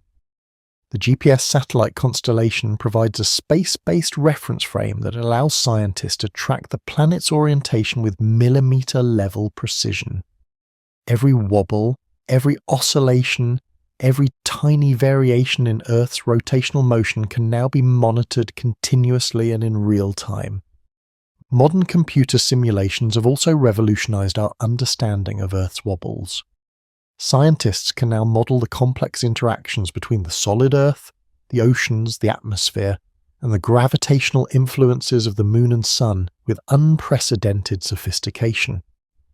These models reveal how energy flows between different components of the Earth system, and how various forcing mechanisms combine to create the observed patterns of rotational variation. One of the most significant discoveries of the modern era has been the solution to the Chandler-Wobble mystery that had puzzled astronomers for over a century. Advanced observations and modelling revealed that this enigmatic oscillation is primarily driven by changes in atmospheric pressure patterns and ocean currents.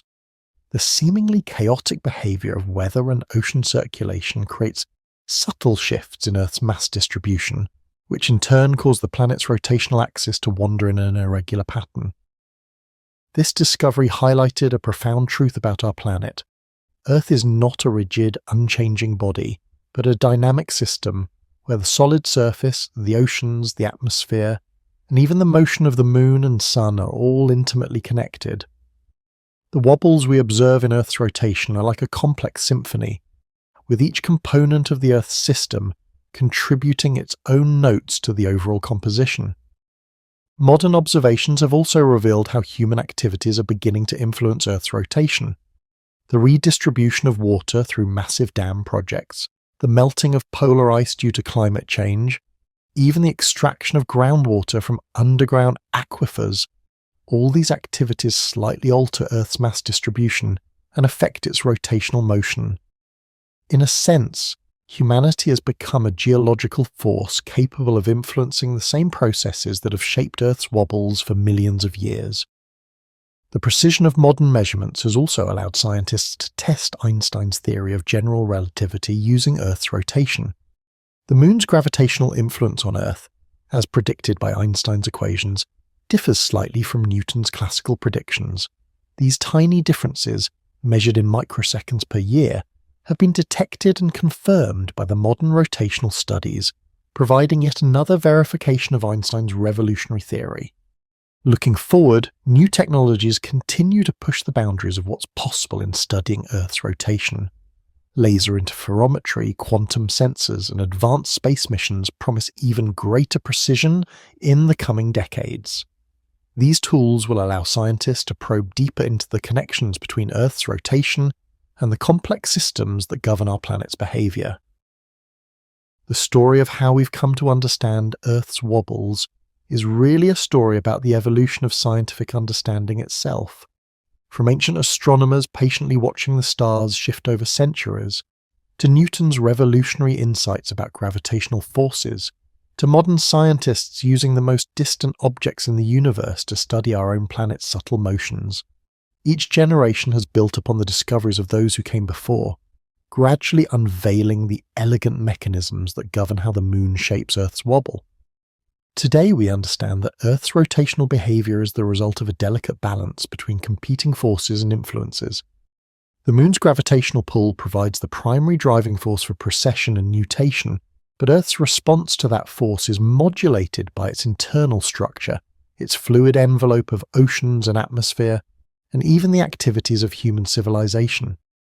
It's a system of breathtaking complexity, yet one that follows precise physical laws that we can observe, measure, and predict with remarkable accuracy. This understanding has practical implications as well. Accurate knowledge of Earth's orientation is essential for spacecraft navigation, satellite communications, and global positioning systems. The same wobbles that fascinated ancient astronomers now play a crucial role in modern technology and exploration. In studying how the Moon shapes Earth's wobble, we've not only satisfied our curiosity about the cosmos, but also developed tools and knowledge that benefit society in countless ways. As we continue to refine our understanding of these phenomena, we're reminded of the interconnected nature of the Earth-Moon system. Our planet and its satellite have been locked in their gravitational dance for billions of years, with each partner influencing the other in subtle but profound ways. The moon shapes Earth's wobble, but Earth's rotation also affects the moon's orbit through tidal forces. It's a cosmic partnership that has remained stable for eons, yet continues to evolve on timescales that span millions of years. As we continue our gentle journey through the cosmic dance between Earth and Moon, we find ourselves standing at the threshold of tomorrow, where the ancient wobble that has shaped our world for billions of years continues to write the story of our future. The relationship between our planet and its faithful companion is not a static one, frozen in time like a photograph, but rather a living, breathing partnership that evolves with each passing moment, each orbit, each subtle shift in the delicate balance that holds our world together. Scientists today, armed with instruments more precise than anything our ancestors could have dreamed of, are discovering that the moon's influence on Earth's wobble extends far beyond what we once imagined. Modern laser ranging experiments, where scientists bounce light off reflectors placed on the lunar surface by Apollo astronauts decades ago, can measure the distance between Earth and Moon to within mere millimeters. This incredible precision has revealed that our Moon is slowly, almost imperceptibly, moving away from us at a rate of about 3.8 centimeters per year, roughly the same speed at which your fingernails grow. Think about this for a moment, and let the wonder of it settle into your mind like moonlight filtering through clouds. Every year, as you celebrate birthdays and mark the passage of time, the moon drifts just a little bit further away, carried outward by the same tidal forces that create the ebb and flow of our oceans. This gradual separation means that the gravitational embrace between Earth and Moon is slowly weakening, and with it, the intensity of the wobble that has been our planet's signature dance move for so long. But this change happens on a timescale so vast that it makes human history seem like a single heartbeat. Over millions and millions of years, billions of years stretching into a future almost too distant to comprehend, Earth's wobble will continue to evolve. The precession cycle, that stately 26,000-year journey around the cone of space, will gradually lengthen as the moon's influence weakens. The nutation, those quick little nodding motions that happen every 18.6 years, will also change their character as the lunar gravitational field that drives them slowly diminishes in strength. Climate scientists are particularly fascinated by these long-term changes because they help us understand not just where we're going, but where we've been. By studying how Earth's wobble has changed over geological time, they can reconstruct ancient climate patterns and understand how orbital variations have influenced ice ages, sea level changes, and the evolution of life itself. The wobble becomes a kind of cosmic clock, marking time not in seconds or years, but in epochs and eras that span millions of generations. Modern computer models can now simulate Earth's wobble with extraordinary accuracy, taking into account not just the moon's gravitational pull, but also the effects of the sun, the other planets, and even the way mass moves around within Earth itself. These models reveal a planet that is far more dynamic than we once imagined, where the wobble responds to everything from melting ice sheets to changes in ocean currents, from the growth of mountains to the movement of groundwater deep beneath our feet. One of the most remarkable discoveries of recent years is how human activity is beginning to leave its own subtle signature on Earth's wobble. The massive redistribution of water from melting polar ice caps, the extraction of groundwater from aquifers, even the construction of large dams and reservoirs, all contribute tiny but measurable changes to how our planet spins and wobbles through space. We are, in effect, becoming co-authors of Earth's rotational story, adding our own small chapter to a narrative that began billions of years ago. But let's step back from these vast timescales and think about what the moon's influence on Earth's wobble means for us right here, right now, in this moment as you read these words. The gentle swaying of our planet, that cosmic dance that happens too slowly for us to feel but shapes everything we know, connects us to something much larger than ourselves. Every season that comes and goes, every tide that rises and falls, every long summer day and short winter evening, is part of this ancient rhythm that links us to our celestial companion.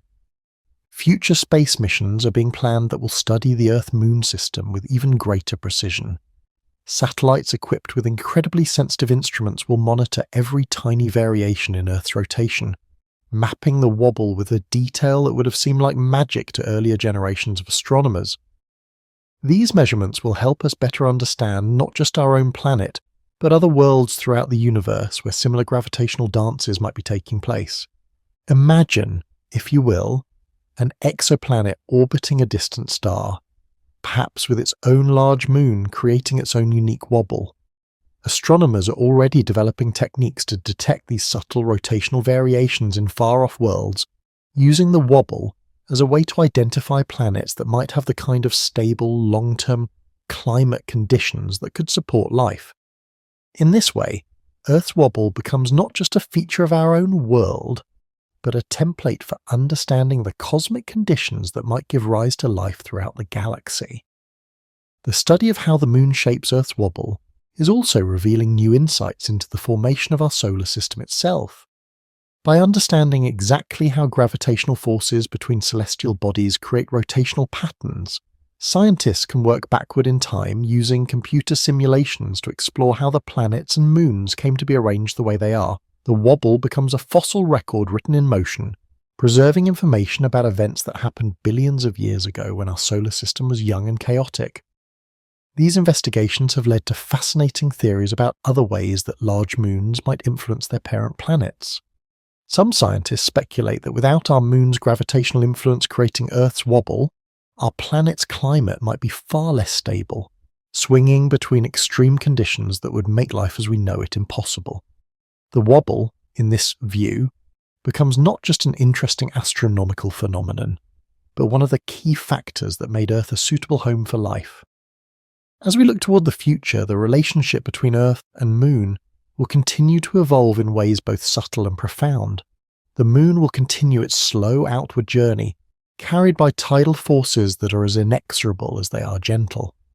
Earth's days will continue to grow longer, minute by minute, century by century, as the planet's rotation gradually slows.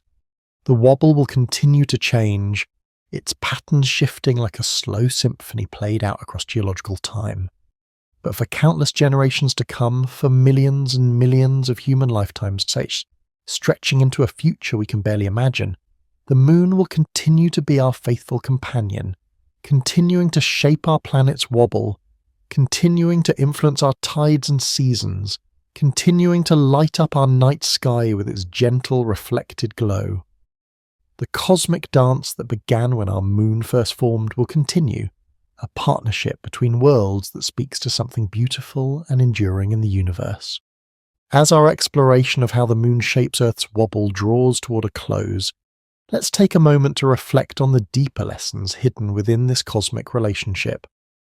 There's something profoundly moving about the way our planet and its companion have learned to dance together across the vastness of space and time. It's a partnership built not on rigid control but on gentle influence, on the kind of patient, persistent force that shapes worlds through its quiet presence rather than its dramatic gestures. The Moon doesn't force Earth to wobble through violent collisions or sudden jolts. Instead, it uses the most subtle tool in the universe's toolkit: gravity, that invisible thread that connects all things. Through billions of years of patient influence, the Moon has taught our planet a rhythm, a way of moving through space that brings stability rather than chaos, predictability rather than randomness. It's a masterclass in how gentle, consistent pressure can create the most beautiful and lasting changes. This cosmic partnership teaches us something important about influence itself. The Moon is much smaller than Earth, yet its gravitational whisper reaches across the void to shape our world's motion. Size isn't everything in the universe. Sometimes the smallest companion can have the most profound impact, not through force or dominance, but through the steady application of care and presence. The Moon shows us that you don't have to be the biggest or strongest to make a difference. You just have to be consistent, faithful, and present. When we study the wobble that the Moon creates in Earth's rotation, we're looking at the physical manifestation of relationship itself. The wobble exists because Earth and Moon are not isolated objects floating alone in space, but partners locked in an eternal dance of mutual influence. Earth's gravity holds the Moon in orbit, while the Moon's gravity shapes Earth's rotation. Neither can exist in its current form without the other. They are not just neighbours in space, they are co-creators of each other's reality. This interdependence extends far beyond the mechanical relationship between two rocky spheres. The wobble that results from their gravitational partnership has shaped the evolution of life on Earth in ways both obvious and subtle. The changing seasons created by Earth's tilted, wobbling rotation have driven evolutionary adaptations that span billions of years. Migration patterns, mating cycles, hibernation behaviours, the timing of flowering and fruiting in plants. All of these are responses to the rhythm that the Moon helps create through its influence on Earth's wobble. Consider the sea turtles that navigate vast ocean distances using magnetic fields and celestial cues, returning to the exact beaches where they were born to lay their own eggs. Or think about the countless species of plants and animals whose internal clocks are synchronized not just to the daily rotation of Earth, but to the longest cycles created by the wobble itself. The lunar month, the seasonal changes, the subtle variations in daylight that occur over thousands of years. All of these are woven into the fabric of life on our planet. Even we humans, with all our technology and artificial lights, remain deeply connected to these ancient rhythms. Our bodies still respond to lunar cycles in ways we're only beginning to understand. Sleep patterns, hormone levels, even the timing of birth seem to retain some echo of the gravitational dance between Earth and Moon. We carry within ourselves the memory of a time when our ancestors lived more directly under the influence of celestial cycles, when the Moon's phases and the Earth's wobble were not abstract scientific concepts, but practical realities that govern daily life. The study of Earth's wobble also reveals something beautiful about the nature of stability itself. We often think of stability as stillness, as the absence of motion. But Earth's stability comes not from being perfectly still, but from wobbling in a predictable rhythmic way. The planet's tilt and wobble create the seasonal variations that prevent any one region from becoming permanently frozen or permanently scorched. The movement is what creates the balance. This is a profound lesson that extends far beyond astronomy. In our own lives, in our relationships, in our communities, true stability often comes not from rigidity, but from the ability to move gracefully with changing circumstances while maintaining our essential character. Earth wobbles, but it doesn't tumble chaotically through space. It maintains its basic orientation while allowing for variation, for seasonal change, for the kind of flexibility that makes long-term survival possible. The precision with which scientists can now measure Earth's wobble also speaks to something remarkable about human curiosity and ingenuity. We've developed instruments sensitive enough to detect changes in our planet's rotation that amount to milliseconds, variations so small they would have been completely invisible to any previous generation. We can track the slow drift of the Moon, measure the gradual changes in Earth's spin, predict with extraordinary accuracy how these patterns will evolve over thousands of years. This level of precision represents more than just technological achievement. It reflects a deep human desire to understand our place in the cosmos, to see how we fit into the larger patterns that govern the universe. When we measure Earth's wobble, we're not just collecting data, we're participating in the ancient human quest to comprehend our relationship with the world that holds us and the sky that surrounds us.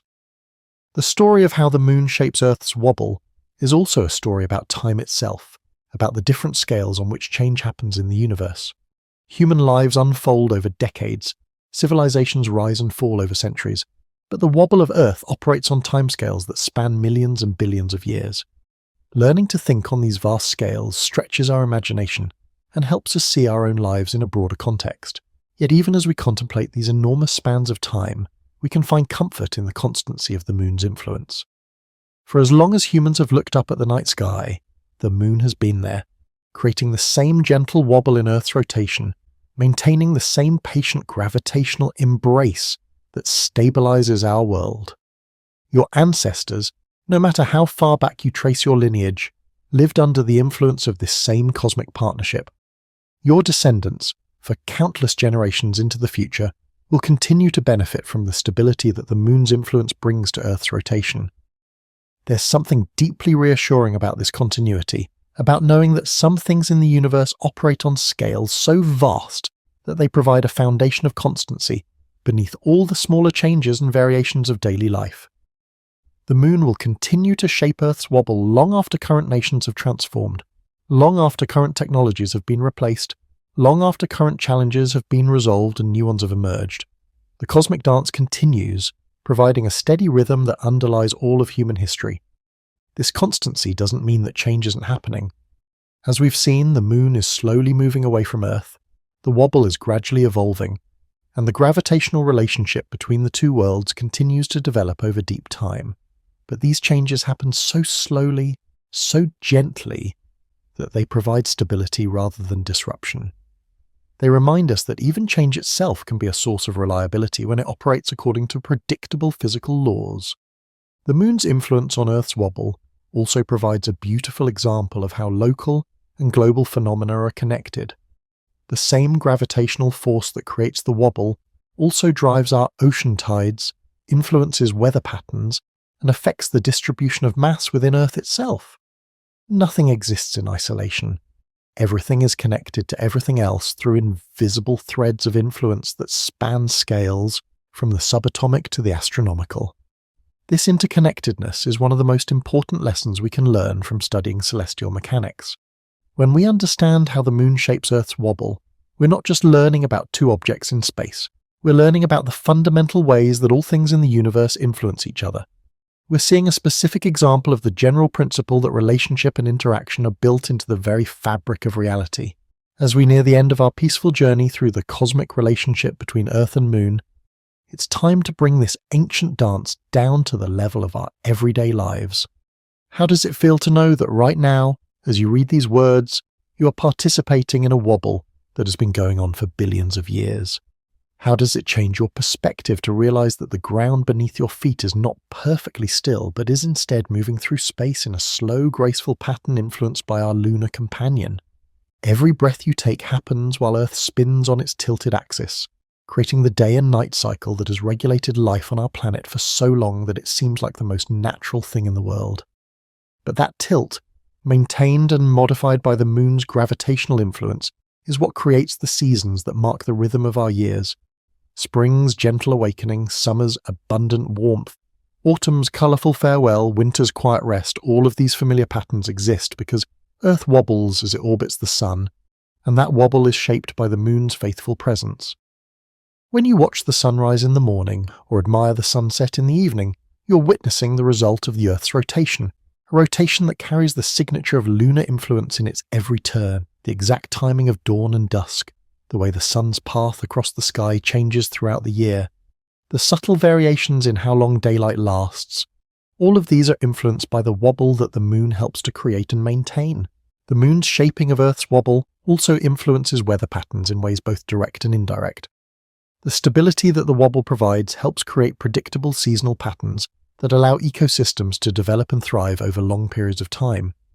Without this stability, Earth's climate might swing between extremes that would make it difficult for complex life to establish itself and evolve.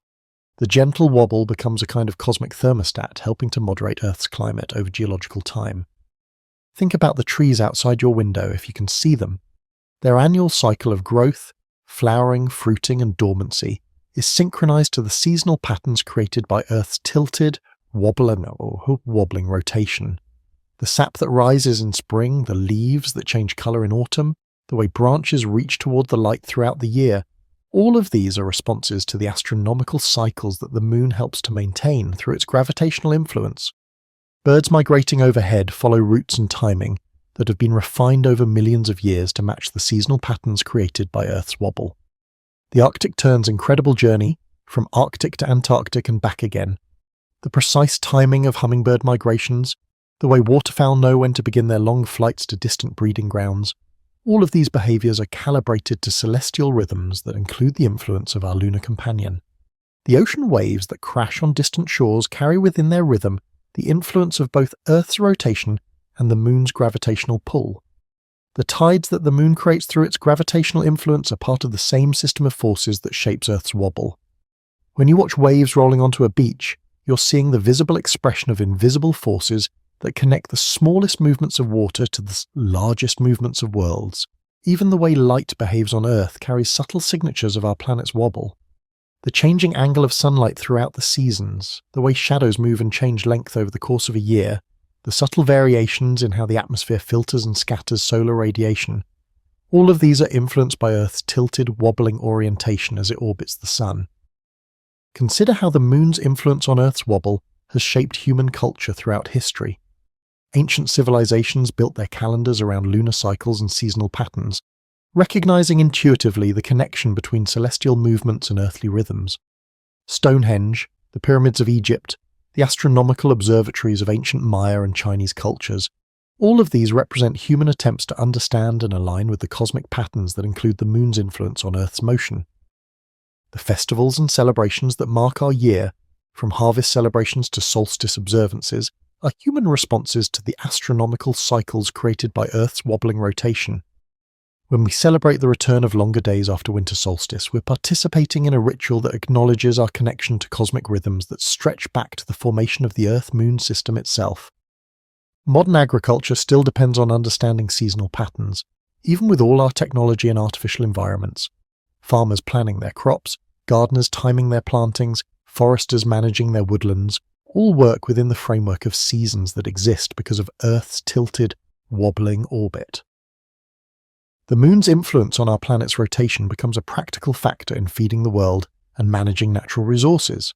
The field of chronobiology, which studies biological rhythms, has revealed that living things carry within themselves internal clocks that synchronize with astronomical cycles.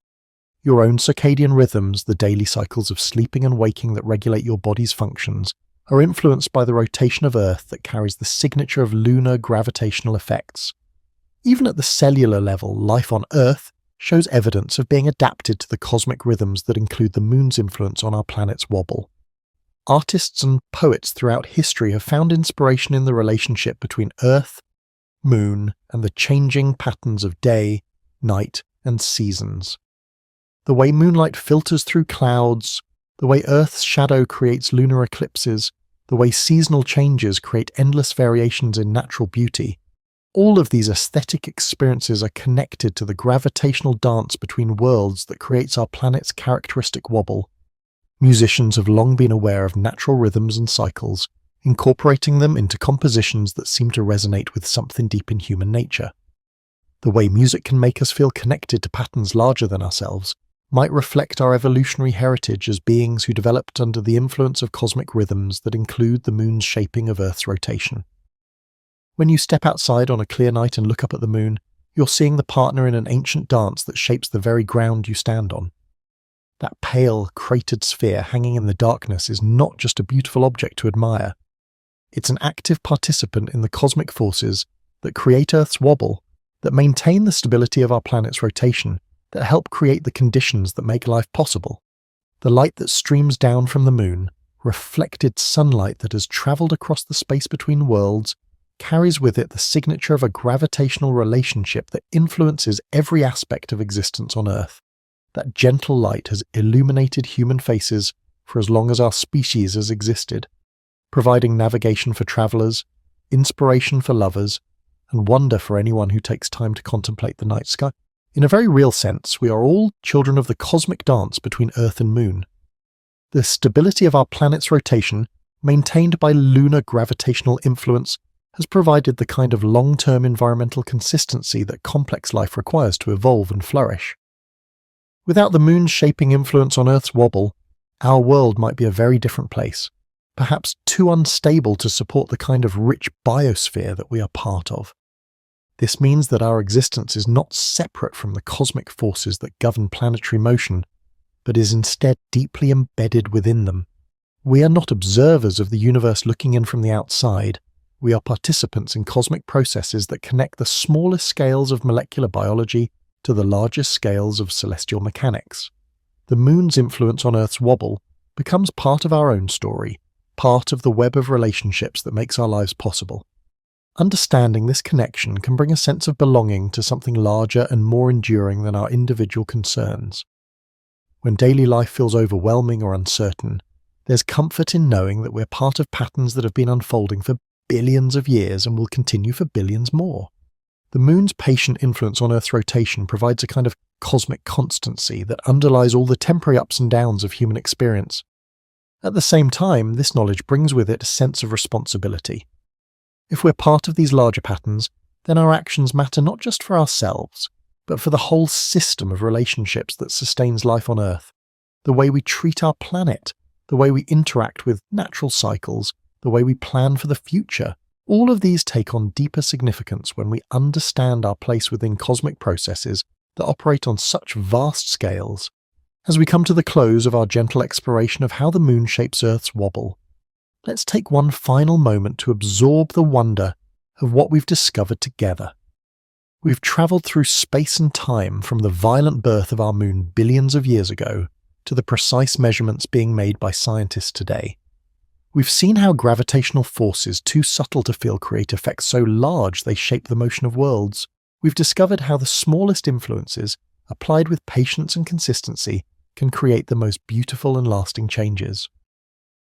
The story of Earth's wobble is ultimately a story about relationship, about how these individual objects in the universe are not truly individual at all, but are instead participants in vast networks of mutual influence and interdependence.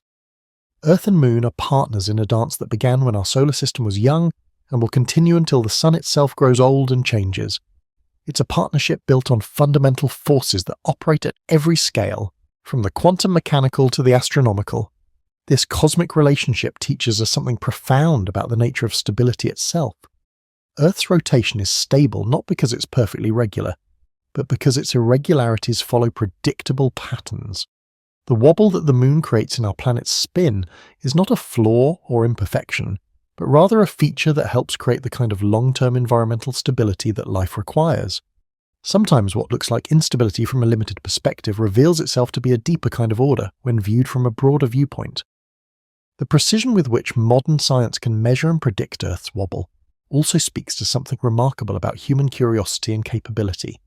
We've developed the tools and techniques to detect variations in planetary motion that amount to milliseconds and millimeters.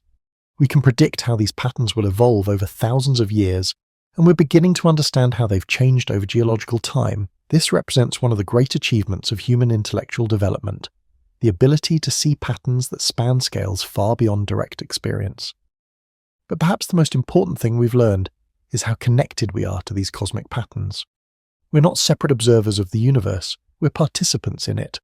Every breath we take, every step we walk, every sunrise we witness happens within the context of Earth's wobbling rotation and the moon's gravitational influence that helps shape it. We are, quite literally, children of the cosmic dance between worlds. This knowledge changes how we might think about our place in the universe. Instead of feeling small and insignificant in the face of cosmic vastness, we can recognize ourselves as integral parts of processes that operate at the largest scales imaginable. The same gravitational forces that create Earth's wobble operate within our own bodies, holding our atoms together, keeping our feet on the ground, connecting us through invisible threads to every other object in the universe. The moon's influence on Earth's wobble also provides us with a beautiful example of how to create lasting change through gentle, persistent influence rather than dramatic force. The moon doesn't dominate Earth or control it through violence. Instead, it offers a steady gravitational presence that shapes our planet's motion through patient, consistent influence applied over immense spans of time. There's wisdom in this approach that extends far beyond astronomy. As we look toward the future, the relationship between Earth and Moon will continue to evolve. The Moon will continue its slow outward drift, carried by tidal forces that are as inevitable as they are gentle. Earth's rotation will continue to slow, the wobble will continue to change, and the partnership between worlds will continue to write new chapters in a story that began billions of years ago and will continue for billions more. But for countless human generations to come, the Moon will continue to be our faithful companion in space, continuing to shape our planet's wobble, continuing to help create the stable conditions that make life possible, continuing to light our nights and inspire our dreams. The cosmic dance that connects Earth and Moon is one of the most enduring partnerships in the solar system, a relationship that has already lasted longer than complex life has existed on our planet and will continue long after current challenges have been resolved and new ones have emerged. This constancy provides a foundation of stability beneath all the changes and variations of daily life. Governments rise and fall, technologies advance and become obsolete, fashions and philosophies come and go, but the Moon continues its patient orbit, continuing to influence Earth's rotation, continuing to participate in the gravitational dance that helps maintain the conditions that make all of human history possible. There's something deeply comforting about this continuity, about knowing that some things in the universe operate according to patterns so vast and stable that they provide a reliable foundation for everything else. When life feels uncertain or overwhelming, we can take comfort in knowing that we're part of processes that have been unfolding with remarkable consistency for longer than we can easily imagine. The study of how the Moon shapes Earth's wobble also reminds us of the importance of taking the long view, of thinking beyond immediate concerns to consider patterns that unfold over much longer timescales. Climate scientists studying Earth's orbital variations, astronomers tracking the evolution of planetary systems, biologists investigating how life adapts to changing conditions over geological time, all of these fields benefit from understanding how current events fit into much larger patterns of change and development.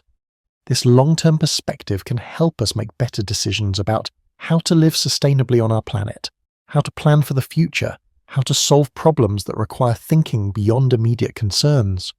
The Moon's influence on Earth's wobble operates on timescales that span millions of human lifetimes, reminding us that some of the most important processes in the universe require patience, persistence, and the ability to think beyond short-term concerns. As individuals, we can find inspiration in the way Earth and Moon have learned to dance together across the vastness of space and time. Their relationship is built not on domination or control, but on mutual influence and interdependence. Each world shapes the other through gravitational forces that operate with perfect consistency across billions of years. It's a model of partnership that emphasizes patience, reliability, and the kind of steady presence that creates stability rather than chaos. The Moon's shaping of Earth's wobble also provides a beautiful metaphor for how small, consistent influences can create large, lasting changes. The gravitational force that the Moon exerts on Earth is tiny compared to the gravitational force that holds Earth together, yet over time this small influence has shaped our planet's rotation in ways that affect every aspect of life on Earth. Sometimes the most profound changes come not from dramatic interventions, but from small, consistent pressures applied with patience and persistence. In our own lives, in our relationships with other people, in our efforts to make positive changes in the world, we might remember the lesson of how the Moon shapes Earth's wobble. Great things can be accomplished through small, steady efforts maintained over time. The most lasting influences are often the gentlest ones, the ones that work through patient presence rather than forceful intervention. As we conclude our journey through this cosmic relationship, let's carry with us a sense of wonder at the beautiful complexity of the universe we're part of. Every time you see the Moon in the sky, remember that you're looking at a partner in an ancient dance that shapes the very ground you stand on. Every time you experience the changing seasons, remember that you're participating in patterns created by Earth's tilted, wobbling rotation. Every time you feel the pull of natural rhythms in your own life, remember that you're responding to cosmic cycles that connect you to processes operating at the largest scales imaginable. The story of how the Moon shapes Earth's wobble is ultimately a story about connection, about how everything in the universe is linked to everything else through invisible threads of influence that span all scales from the quantum to the cosmic. We are not isolated individuals floating alone in an indifferent universe. We are integral parts of processes that connect us to the stars, to the planets, to the fundamental forces that govern all existence. This knowledge brings with it both humility and empowerment. Humility because it reminds us how much larger and more complex the universe is than our everyday experience suggests. Empowerment because it reveals that we're not separate from cosmic processes, but are instead participants in them. connected through unbreakable bonds to the most fundamental patterns that govern reality itself. And so the dance continues, as it has for billions of years, as it will for billions more. Earth wobbles through space with the moon as its partner, creating the conditions that make life possible, maintaining the stability that allows complexity to develop and flourish, writing a story of relationship and interdependence that unfolds across the deepest scales of space and time. We are part of this story, participants in this dance, children of this cosmic partnership that connects us to the most beautiful and enduring patterns in the universe. Thank you for staying with me through this peaceful journey into how the moon shapes Earth's wobble. I hope you found as much wonder and comfort in this cosmic relationship as I have in sharing it with you. The next time you look up at the night sky and see our faithful lunar companion shining down through the darkness, you'll know that you're witnessing one half of a partnership that has been shaping our world for longer than life has existed on Earth and will continue to shape it for longer than we can imagine. The universe is vast and full of mysteries, but it's also full of relationships like this one, connections that bind everything together in patterns of mutual influence and care. We are part of these patterns, participants in cosmic processes that operate with a kind of patience and persistence that can teach us how to live with greater wisdom, greater appreciation for the long view, and greater recognition of how profoundly connected we are to everything around us. May the gentle wobble of our world, shaped by the moon's faithful presence, remind you always of the beautiful complexity of the universe you're part of, and of your own place within the cosmic dance that connects all things through invisible threads of gravity, time, and wonder. The story continues, and you are part of it, now and always, as Earth and Moon continue their eternal dance through the starlit depths of space.